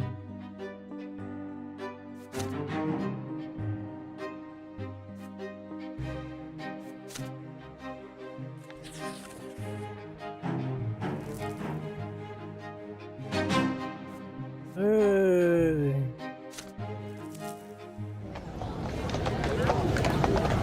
Another day of school is behind you. You are now wandering your district, taking your time before going home. It's getting dark. Soon you are walking past the splendid mansion of Count L. Velasco, one of Magra's richest landlords. You hear a familiar voice from the other side of their fence. It's Stefan's voice. It's full of the sound of a young lady laughing. You peek through the fence and see into the mansion's garden. Indeed, see your elder brother dressed like he is going to meet the Emperor himself. He's currently busy helping a pretty young lady out the window. She locks him in an emotional embrace. You recognize her. Maria L. Velasco, Count L. Velasco's daughter. The whole city knows she's already betrothed to another young nobleman from a far more illustrious family. Oh, Maria, I thought I would help you come down to earth from your heavenly abode, but your very touch brings me to— Oh my goodness. He's flirting! Picks up the Count's daughter and holds her in the air. She laughs, almost imperceptibly kisses him on the cheek. Stefan takes her by the chin and turns her to face him. Their lips join in a kiss. Uh-oh! Uh-oh! Uh-oh! Uh-oh! Oh, shit! Stefan is putting the reputation of his entire family at risk, acting so frivolously with the Count's daughter may turn the Count's influence against all the Brants, and yet Stefan always speaks so highly of a noble bearing and composure and family honor. Glowing with joy, your older brother, he is happy, truly happy. You've never seen Stefan like this as his arm holding Count's daughter in tender embrace so gently as though he fears to hurt her. And Maria reciprocates his feelings. Must you really rob them of their secret joy? Speaking of no one is here, you must wait by the gate sponsors.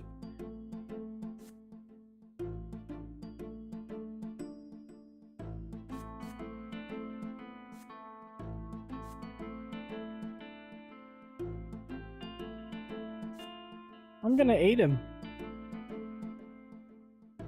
I'm gonna help him. Fuck. Or something you wish to tell me?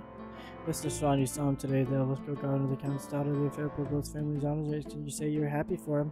You can see how much he cares for her. No matter what, it's worth the risk. Stefan can trust you with this secret. You assure him, you two will keep at it together. Stefan reacts to you with anger at first, but your supportive words calm him down. You've got all the makings of a professional spy, but you're right, the risk is too great. Your aid will not go amiss. You are no nobleman yet, but I hope your word is worth my trust. From that day on, you helped Stefan and Maria avoid attention on many occasions. You even have to distract Velasco's manservants and lead them away on a wild goose chase through the district. In the end, you are never caught, and you earn your brother yet another night with his beloved. They are both unaware that their days of hidden love are numbered. Oh no! How will your expedition's effective advantage? Are you and your brother agree? Whatever happens, happens. Young love is worth this risk.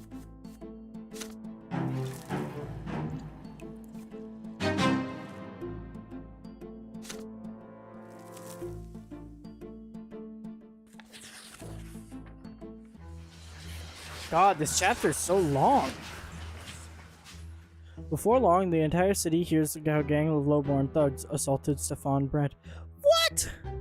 Grandfather ensures that the brash young men are found, some of them taken into custody as soon as Lesser Death releases them. Grandfather seeks vengeance on those who hurt his favorite grandson.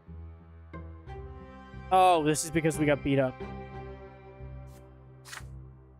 Stefan and Grandfather decide to stay in Innizote until the trial ends. Grandfather demands true death for every single assailant. You ask Father to explain something. How can a legal court sentence criminals to true death? How can worldly judgment overrule the twins' law? Your words are true, my son. Their law is second to none. Yet the twin gods also made the empire in all its ways. The court of laws exists to execute the laws of heaven here in this world. Should the court of law sentence a person to death, the law high above will always enforce it, and so every execution brings true death. The commoners who assaulted Stefan, a born nobleman, have committed a grave offense. There is no doubt about that. And yet, according to the Emperor's decree, even commoners have the right to defend themselves when they are about to face true death. This means that all of us will have to appear at the trial and testify before the court. Gloria enters the room, crestfallen, her fingers reaching, put away her school books and ask her what is bothering her. The trial is tomorrow. Thought I was going to appear there too as an eyewitness. After all, this almost started because of me, but Sir Robert is even going to mention that I was there. Can you imagine? He says it would ruin the case. Why am I always in the way? Nobody ever mentions me. Nobody has to listen to me. It's like I don't even exist. And I thought Stefan standing up for me would finally meant something. Maybe I'll become part of the family. But no, everything is back to usual now. Ugh. I'm bringing us trouble. Why did he look me in the house at all? Runs away, you return to your books, you can't help but lost the thought, but he knocked the door, his father closed the door, so there's dark to look about him. Son, you'll be testifying in the court tomorrow, please remember what I'm about to do. Glorian wasn't into ruins at all. You went there with your brother to inspect this historic site. The lowborn men insulted Stefan first and then attacked him. Stefan had managed to deal with the assailants on his own by the time the guards intervened. Gloria will cast suspicion on the case. If we mention her very existence to the court, the reputation of the family will suffer. Your grandfather will never forgive me if that happens.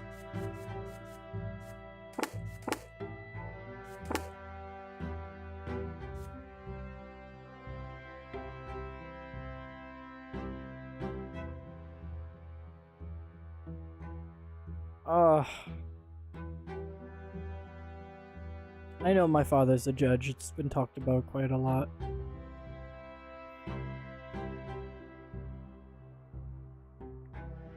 So the judge is asking me to hide the truth for the family's reputation. Fight like his mom. If you kick me does a poetry, you're gonna share skin on the ground. She thinks she's all noble.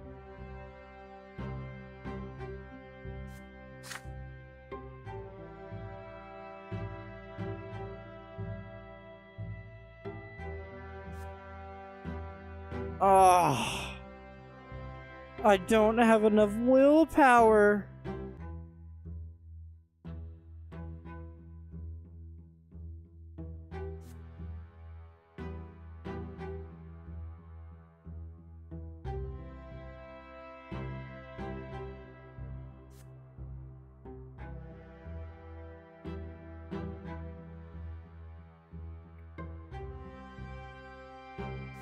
I think I'm gonna lie. Because Robert and Gregor are just... Yeah. I could care less. They're gonna get old before... Yeah, I'm gonna lie to Father. I'm gonna tell the truth.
Uh-oh. My papa is quite upset with me for telling the truth. You explain yourself, you only want to treat him Sister fairly.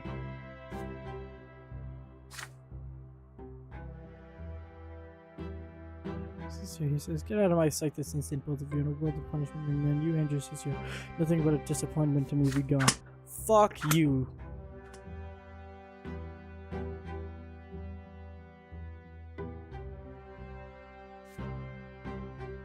Less of that, you'll feel better now.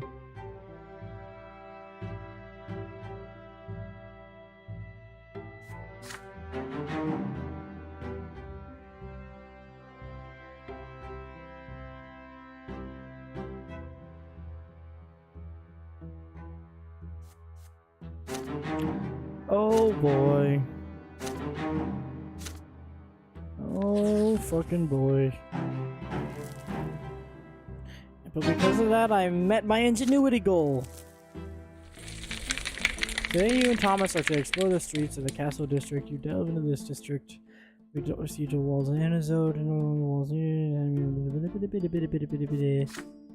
So you gaze at all the charcoal black marks left from the gods. Okay. You and your friends study the old walls and daydream about the battles that took place here during the rebellion, but then you hear a muffled voice coming from somewhere below ground. You look around and find a hole in the brickwork where the sounds are coming from. Naturally, you take a peek. You see a half-ruined hall built below the ground, a handful of young men and women standing there in the dark. They look a little bit older than you and are wearing plain shirts and dresses. A young man is standing on a pierced piece of crumbled wall reciting some of his poetry. It tells the story of a nobleman who fell into a puddle thanks to his gaudy cloak, and none of his noble bearing was of any help. He ends it with a farcical blow. You hear applause and laughter. He gets down from the crumbled wall and you hear a young girl take his place. You can see her face in the darkness, but hers is a voice you could recognize anywhere. It's Gloria! Your sister begins to recite a poem she has written. Nay, Gloria, yours is no proper life. You are to be a mother and a wife, accept the kitchen apron for a gag, and lo, another voice now takes a crack. You're straying from your lot, you've got some nerve, eyes down and be obedient, they serve, and husband and children, house they're your absolute. Nay, Gloria, you are but rotten fruit. You lean down to hear her better, but sand and stones fall from under your feet and lead to the underground hole. Gloria looks up and meets your gaze. Thomas pulls you away from the hole. So they are reading poems. Imagine that. They sure hate nobles, and even Gloria. I never thought your sister could do that, but they're sure gonna get in trouble if they get spotted by an adult. Bad-mouthing a noble will get you flogged into next week, not to mention all the trouble you can get into writing for poems if you're a commoner. You better tell your sister to lay off, and we'd better stay away from them too. You puts Gloria in great danger, but you know this is your sister. It would not be easier to tell her this. Until the night, you and your friend. She will not look at you. His elder son, she's afraid. She's ashamed. You're worried. Soon you see Gloria alone at the table.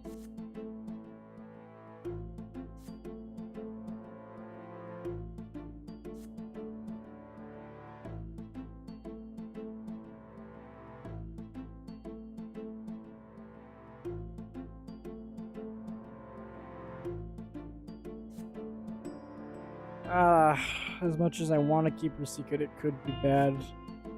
I don't need her fucking dying.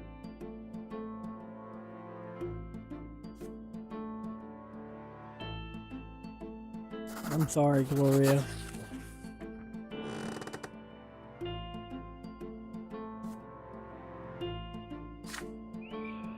Secret passion ran badly for Gloria. At least she'll get flogged. At worst, they'll cut off her right hand, make her unable to write until a lesser death causes her to be reborn. One of these meetings with loved one friends will damage the family's reputation. Listen, me and my friends without approach you, don't have anything else to think about our abysmal daily lives. We can laugh about it this way.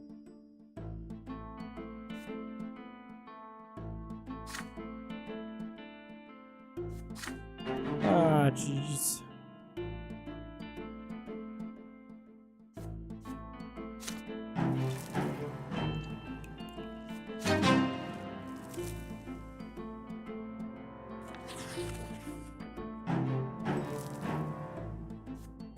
Oh. Oh fuck, dude, I'm just getting all the goals. The day is sunny, scorching, and hot. You are sitting in the yard in the shade of the tree, studying books about the twins' great descent. You hear shy, quiet steps. There is no need to look back. You know from the sound it is Nathan, your younger brother, also sits in the shade of the tree, yet he is quiet. He is not tugging at your clothes this time. That is unusual. He is just sitting by your side, breathing loudly. You tear yourself away from the book and look at your brother. Nathan is deep in thought. He seems uneasy. His is fidgeting. His is fidgeting. His is fidgeting. His is fidget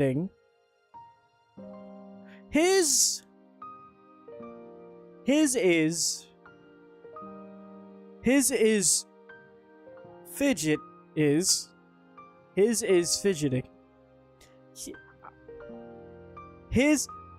I'm reading it word for word. His is fidgeting. This is the second grammatical mistake that I've seen. I won't accept the third one. No, I'm just kidding. He is fidgeting with the symbol of the twins. A cross inside a circle, the lash bound around the sword. It is Nathan's pendant. He wears it all the time, but not today. That's what it's supposed to say. But it's not his is fidgeting. The silence wears on. Nathan takes a deep breath like he is about to speak, but he does not. His face grows even grimmer. He looks unusually hurt and bitter. A deep breath, clutches his hands across. The twins, they hate me, don't they? Quiet yet firm, the world falls silent around you. Not even a gust of wind can be heard. It is as if everything is waiting for your answer. You look at your brother again, confused. Nathan, the youngest brother, the most unassuming child. He is quiet, obedient, and thoughtful. He has been your responsibility almost since his birth, yet he has never been a burden. Father was always aloof around him, and mother was too tired to even smile. Even grandfather seemed to avoid Nathan with his scorn. You just treated your little brother like a piece of trash. You never called him by name and always winced at the sight of him, perhaps because he looked so much like mother. But is it true that the twin gods had no love for your little brother? Surely the twins have enough for even little Nathan, do they not? Nathan was born a commoner. Like you, his lot is suffering. Everyone is tested by the twins for their true death. No one can expect mercy along their path. He was born the youngest child in your family. That is his trial. Should Nathan persevere and bear the burden he was dealt, he shall yet reach out to the peak of the pillar when his time runs out. There is hope in Nathan's eyes as he looks at you. Guiding others in matters of faith is the clergy's lot. You are no priest, yet you cannot stay quiet. You see his pain, you see his trepidation, and so you will tell him what you think. What you are about to say may be a turning point in his life. Oh, fuck.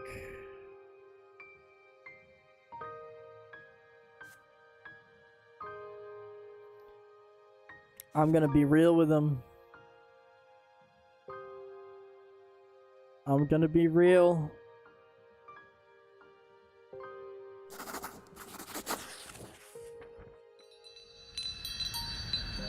You're quiet for a moment, and then you speak. The twins are stern indeed. They pay no heed to the wishes of men, for they are gods. They have their own vision, and they follow it to guide all people to greatness. But how can the twins guide people when they are not people themselves? There is a positive side to this. You do not have to love them either. After all, how can you force yourself to love forces that hate you just for being born? How can you force yourself to love entities that see you as wicked beings that can do nothing but blindly obey their will? For gods have no mercy indeed, and their law is inhuman. We have to accept it, for it cannot be changed. When your true death comes, there are two paths open to you. You can be brought back to the peak of the shining pillar, or you can be cast down into eternal suffering at the foot of the pillar. If you wish for the twins' solace and eternal bliss hereafter, submitting to their will is the only way. Nathan hangs on to your every word. The despair on his face is replaced by rage. He leaps to his feet. His fingers ball into fists. A single tear rolls down his reddened cheek. No, that cannot be. It is impossible. You simply cannot be right. The twins are testing me, and they're testing me right now, too. I'm gonna tell Mom you're spreading heresy. Screw in the face, paying attention to her back of the book, a heavy heart. It always hurts to face the cruelty of this world. Your younger brother weather the storm. You know his strength means nothing. He will never tell on you. His doubt is too great. Poor buddy.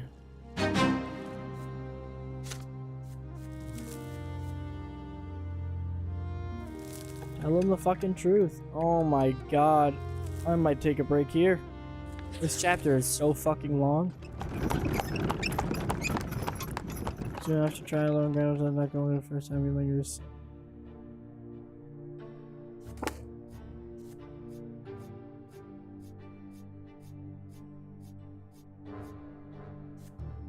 All I need is this one.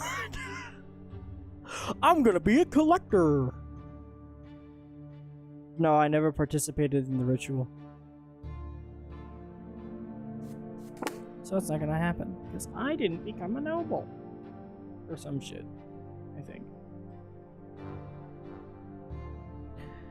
Alright. I'm gonna finish this chapter. That's what I gotta do. Stefan leaves soon after the trial. Alone, oh yeah, I just read this. Father says Gregor needs to rest. Grandfather will not recover. The eldest Brante is mostly bedridden now, and some days he's trouble recognizing people. Just you or Nathan, he calls you Robert, your father's name. When it does get out of bed, the house grows empty. Servants hide. Mother locks herself in her chamber. You and Nathan run outside. Her handcar mostly begins lamenting. Oh, nobody heeds the lots any longer. Any harlot child can marry a nobleman these days. Children never respect his son, betrayed him and let him down. Your grandfather knocking at mother's door, screaming that it is all her fault. He blames her for ruining his chances to find bliss in hereafter. Blames her for dooming him to suffer at the foot of the pillar. Over here, parents talking. Their mother begs father to move Sir Gregor to his old home and spare the children his decline. Father refuses her outright. It's late at night. Oh, that's not fucking creepy at all. It's empty, safe for you and his mother in his bed. Father's left our capital on business room, goes to history, human stuff, nothing heavy, sleep. And father will pity want in the middle of the night.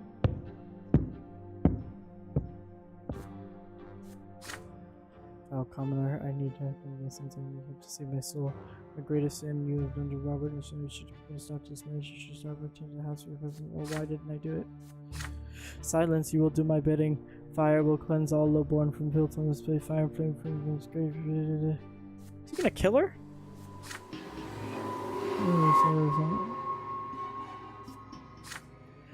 The children.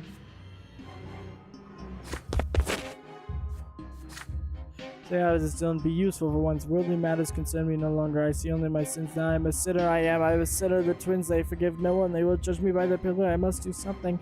I don't want to suffer all eternity. Go away. Oh, he's going insane.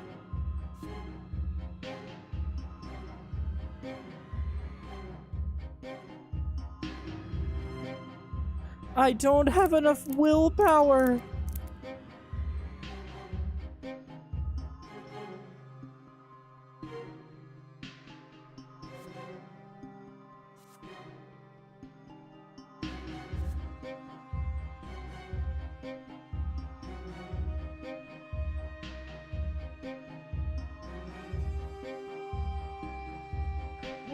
Why would this even be a good choice? The obvious, I want to do this one, but I have no willpower. So I guess I'm gonna run away and save my siblings.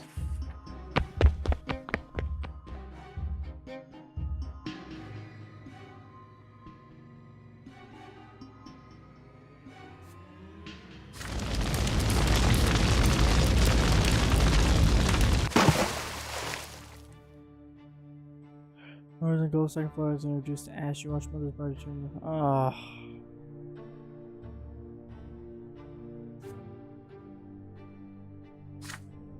His charred body is singing with family's crypt in the morning. Maybe Angels died his true death. Stupid clots and blades for death and tell us. Well, shit. What does the family tree look like? Haha, you dead. I didn't like you.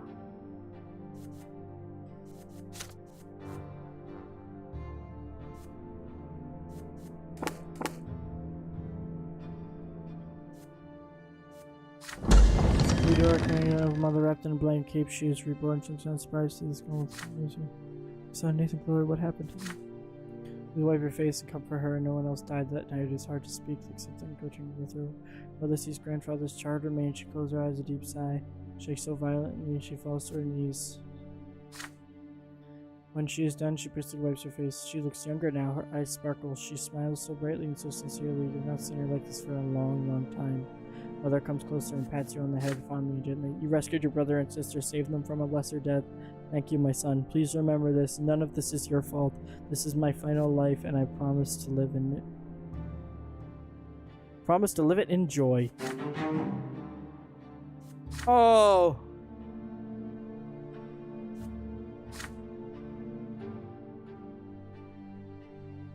Oh, shit. Father is back from eternity. Or well fell down. But everything went up.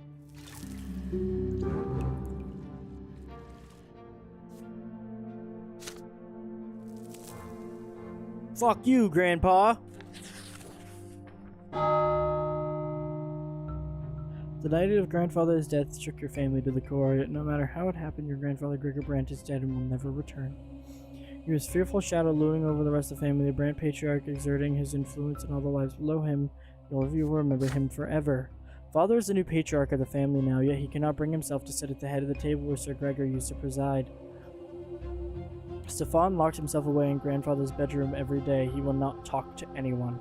Gloria and Nathan still jump at every sound that so much resembles the knocking of a walking stick. Mother spends all day in the prayer temple. Yet the house has become calm and quiet with his passing, but there is one more thing that must be done, a final farewell. It weighs heavily upon your soul. To pay your final respect, Father goes to the tomb alone, save for Stefan, Nathan, and you.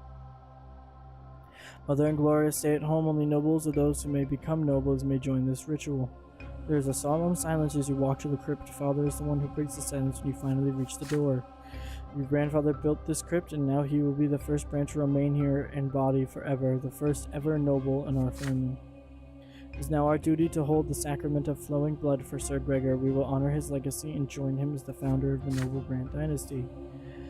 So wizard's hands still clutch a grandfather's sword.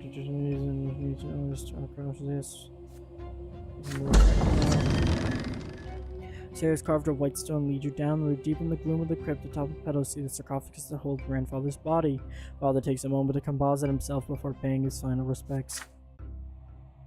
Gregor Brant, my father, brought upon our family into nobility through his unshakable will. He was a judge and a loyal servant to the Empire. He lived his life as if he had been born a noble and never strayed from the path he had chosen. He sought to make the Brant family ennobled by the sword so that our children's children may be of noble birth. The twins know I abided my father's words all my life, even if I could not obey him every time. Father lets out a bitter chuckle as he says this. Turns to glare Nathan at you. After all, achieved your born father's shameful decision to marry a commoner. One moment.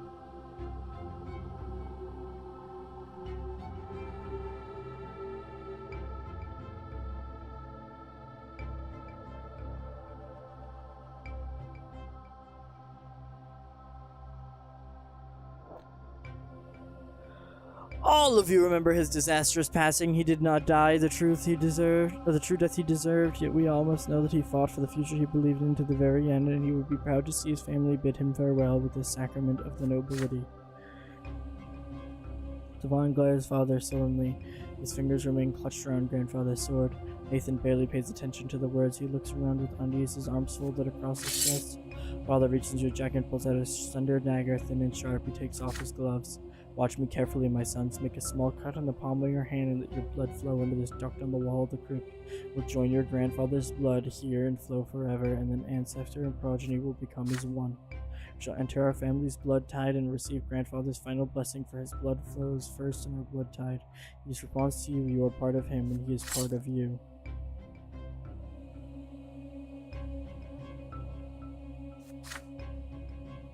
Always look palm of your hand to the blood-tied child. A child who is still a commoner. Claim your legacy is descended of the nobleman Brante.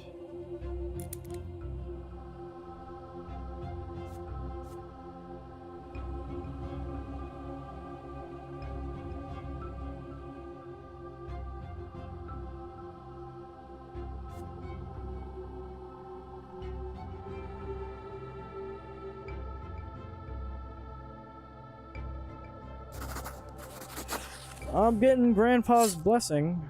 First, if they leave me across upon the fresh wind burns across your hand, yet before you allow your blood to join the Grandfather aloud, will he give you a blessing of Grandfather's blood tide? Your words are a token of respect for your grandfather, and will, should you obtain his blessing, Stefan will not defy the late Grand Patriarch. For each you hear the late grandfather speak to you, his voice loud as it rings of death, to hear speak to you separately. You have the courage to ask for salvation. To me, you are not incorrigible, you are half lowborn, yet you make a worthy nobleman. Today I shall let you join my blood tide, but know this, I will be watching you always, and my shadow will follow you forever. Do not let me down, boy. Glance at your father's brother astonished, save for Stefan, and everyone else is dumbfounded as well. You have grandfather's blessings. You hold your hand above the open wall, your blood drips into the duct and flows further into the crypt as it combines with the blood of your father and brother. Nathan's turn comes. Your younger brother hesitates. Father offers him help, but Nathan shakes his head. Finally makes a cut in Nathan's blood and mixes with yours in the duct of the crypt. Ritual is complete. Stefan reverently kisses the grip of grandfather's sword and places it in the alcove above the sarcophagus. Once all is done, you leave the crypt together. Cool, fresh wind blows in your face as you return to the surface. Father stops and you will be feeling your blood by the sword kicker as well.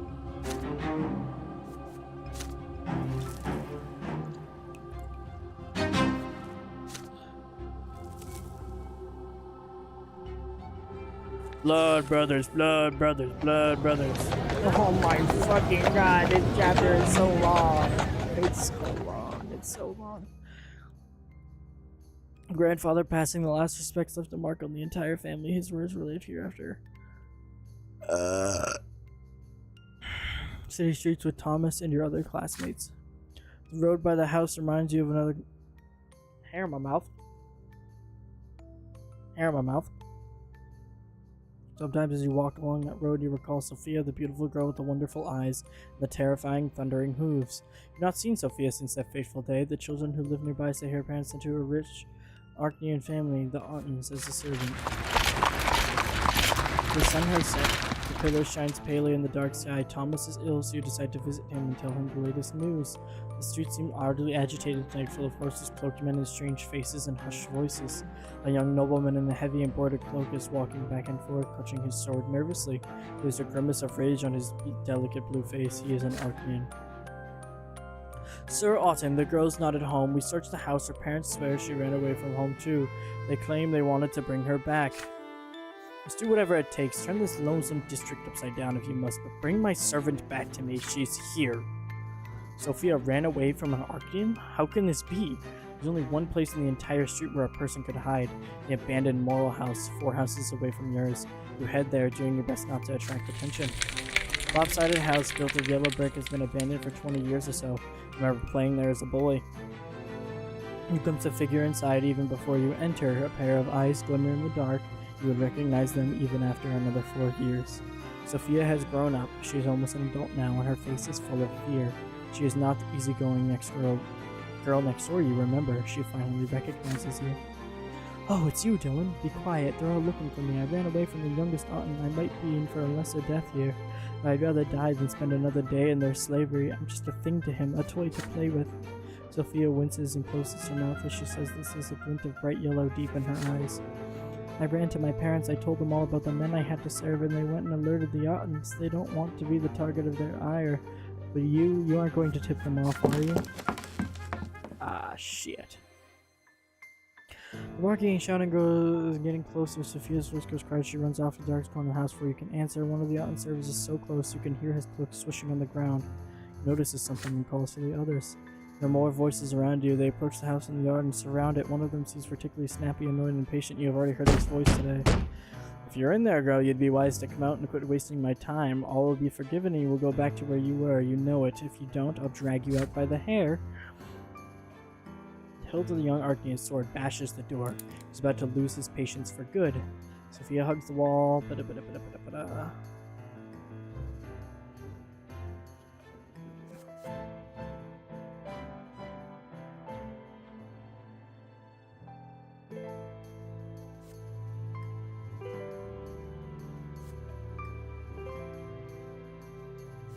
I'm gonna stop him.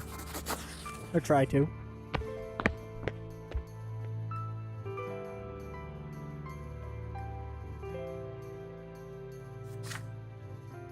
Wasn't speaking to you out of my way.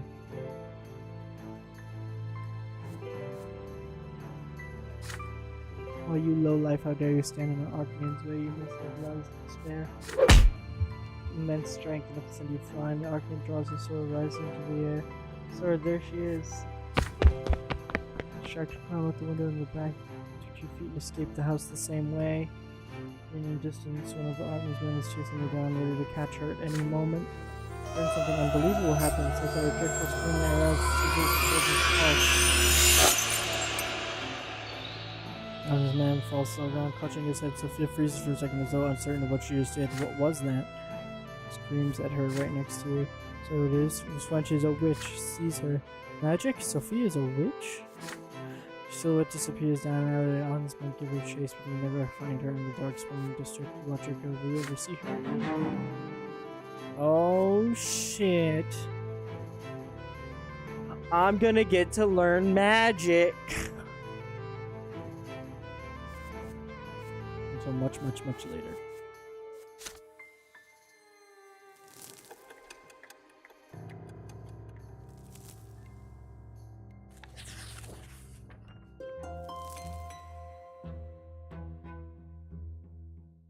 Sorry about that. About to turn 15, just one step away from adulthood. Oh my goodness. I'm gonna read this and then I'm gonna call it quits. I can save midway through, right? It's not gonna make me redo all of this. I hope. Let's clench into fist. And don't you dare leave home today, I forbid it.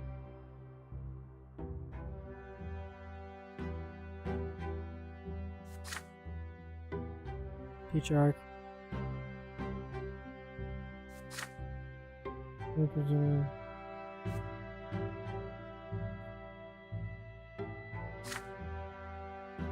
Your sister together using up under your mother watchful eye, heard in the silver tree marks. Yeah, and that literally one more is gonna be another like 40 minutes.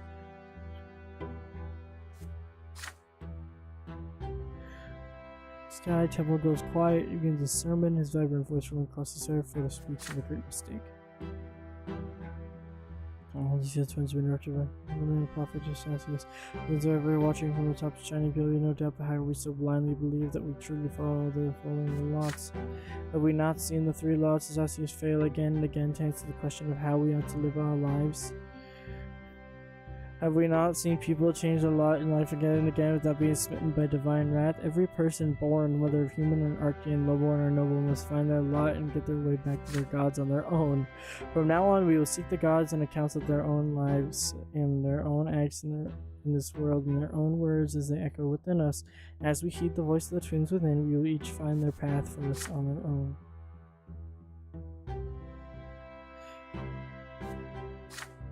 Suddenly, the source cries, if there are no lots, does that mean the nobles are going to till the fields and the commoners are going to bear arms? An odd figure leaps in the crowd of a degree better dressed in rags and knife flashes the blade.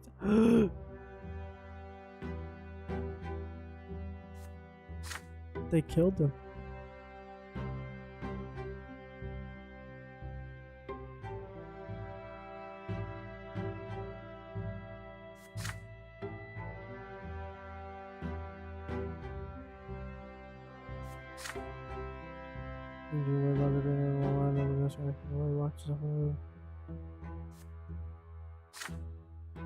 Murdered in plain sight.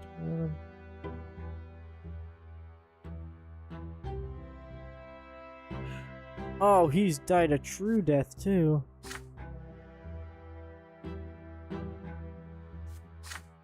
Which is the will of the one which knows you're going to power by twins, there's no hope you're gonna come back. It was the first of your deaths. Oh, so if you become a priest, you just if you die. For his soul, it was lost in doubt. Would the church accept him and want to be the pillar must pay for the patriarch children?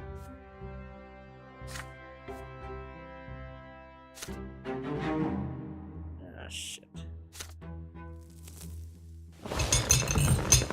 What do you mean, no? Oh, patriarch is different? Patriarch is different than a priest, I guess. I thought they were just like high priests. Tomorrow you turn 16.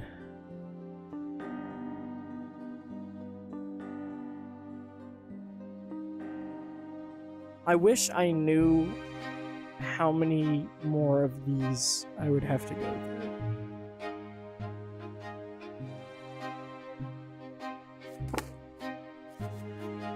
I've done everything I can do in this chapter. Collecting all my shit like the Infinity Stones.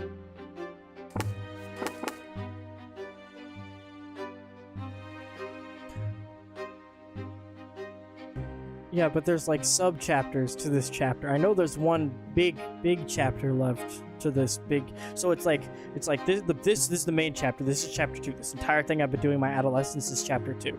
Then there's the sub-chapters, which are like these, basically me getting all these. These are like the different sub-chapters, and then the sub-chapters beneath that are these. I just realized I'm pointing at my screen like you can fucking see me, are these. Yeah, but how many more of the, like, these titled pages am I gonna have to go through? Anyway, I'll just fucking finish it. Fuck it. Tomorrow you turn 16, blah, blah, blah, blah, blah. One goal for you must become a student in the Imperial College.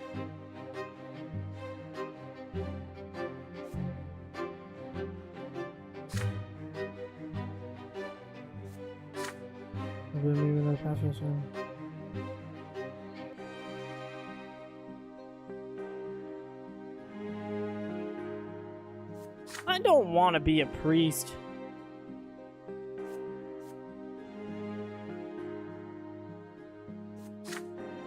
A student like Stefano, don't you just find? I like Gloria. It's all evening.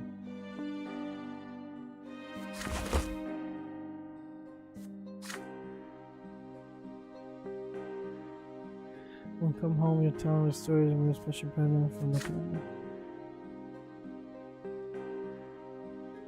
I used to read fairy tales. It's your turn, can you wait? Well, I'm not going to be a long time for this.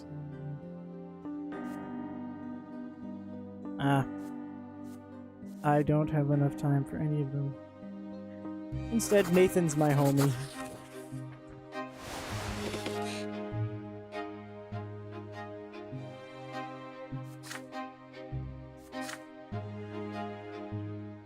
Oh, there's a cat!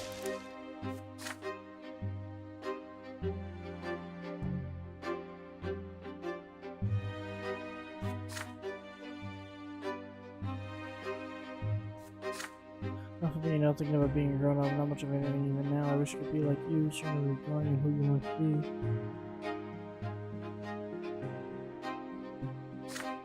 You shrug. I mean, I can't be like that. They say I'm gonna study too and go to a town, become a priest, took over college. No, I can make it there. Does that mean there's nothing else out there for me? You'll be leaving soon. I'll be all alone here. You'll write to me. I know you will. You'll come back one day, but I'm scared. I'm scared I might lose my way when you're not around. You'll come back, but it'll be different. You'll be different. I'll be different too.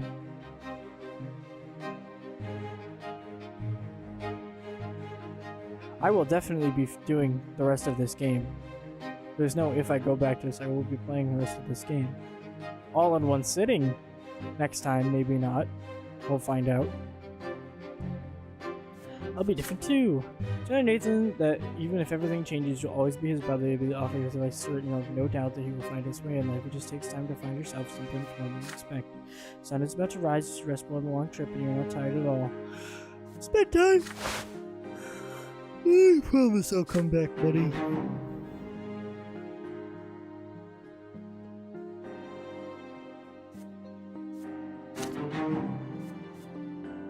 And I got some willpower back, baby.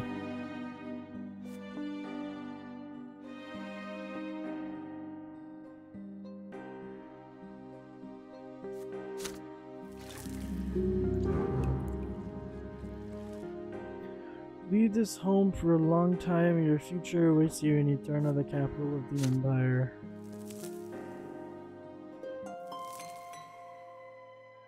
Last night was your final night at home. The carriage is now waiting at the gate, ready to take a cap of clip-clip-clip-clopping.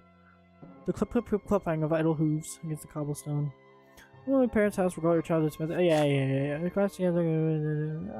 it! Yay! My adolescence is over! Yeah, I died twice in my childhood.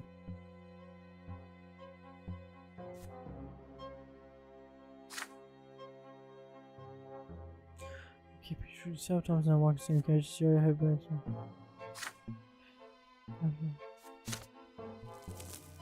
Me and Thomas in it together.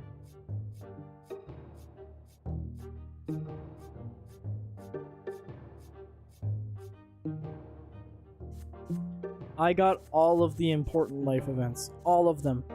Literally every single one of them. Because I'm just goated like that. I'm pretty well rounded, I'd say.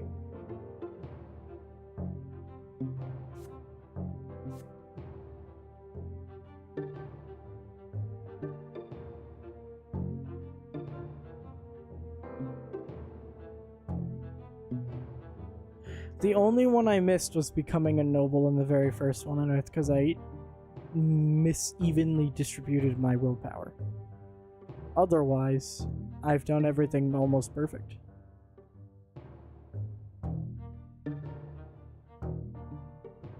I've just been going with my gut here.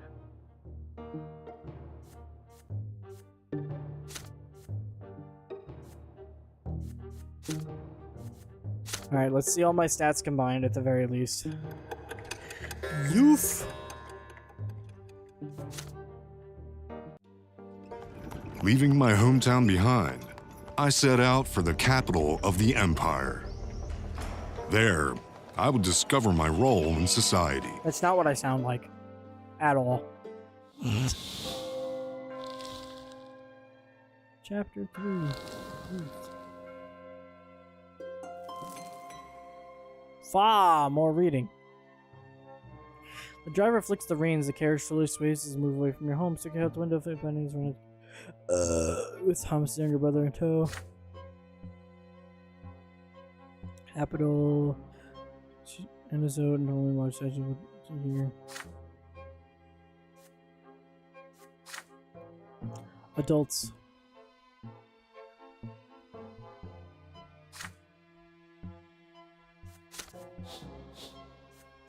Oh shit.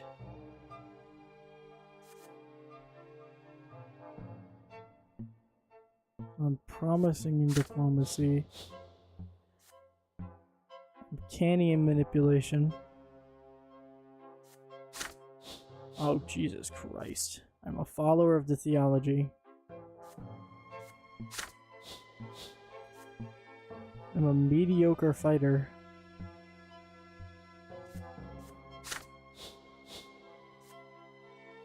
I'm a conspirator and scheming. Dude, I'm just a well-rounded boy. Apparently I'm soulful at spiritual. Oh, I know, that's this.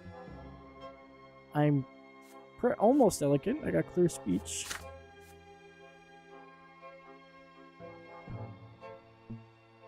(10 and 16).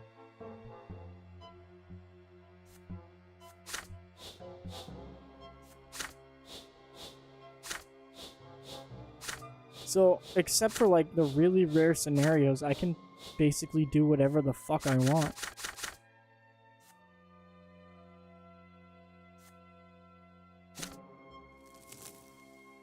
Interesting. Path of a lot less than constant for yourself.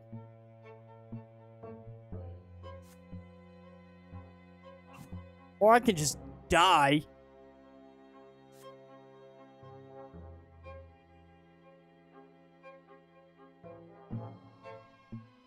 Oh, shit. I think I can literally physically choose from any of these as long as I enroll in the college. I can do any of these.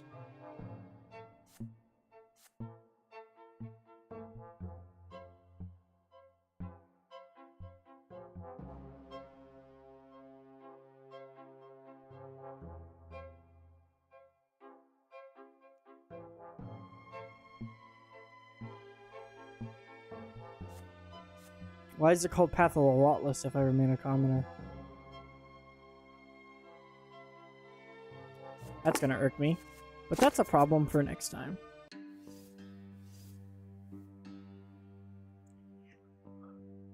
Thank you for watching. I hope you thoroughly enjoyed that playthrough. And I'm going to bed, because I have work at 6 in the morning. Well, I kind of figured it's a spoiler. It's like a heavy foreshadow. Heavy foreshadow.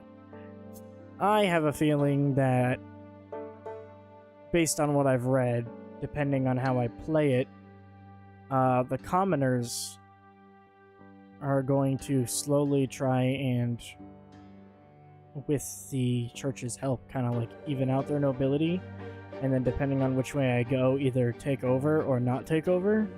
But that's my guesstimate. That's my educated guess from what I can tell.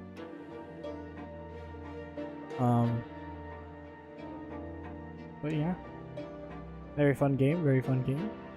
I will be playing again, not sure when. Most likely late at night, just like this before.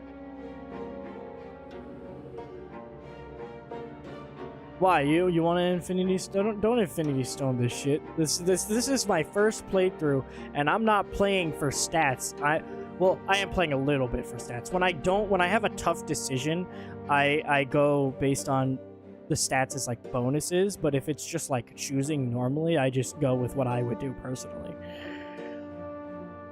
If that makes any sense at all. If it's a tougher decision, I'll use the stats to sway me a little bit, rather than like an easy decision will be like, oh yeah, I'll just do this.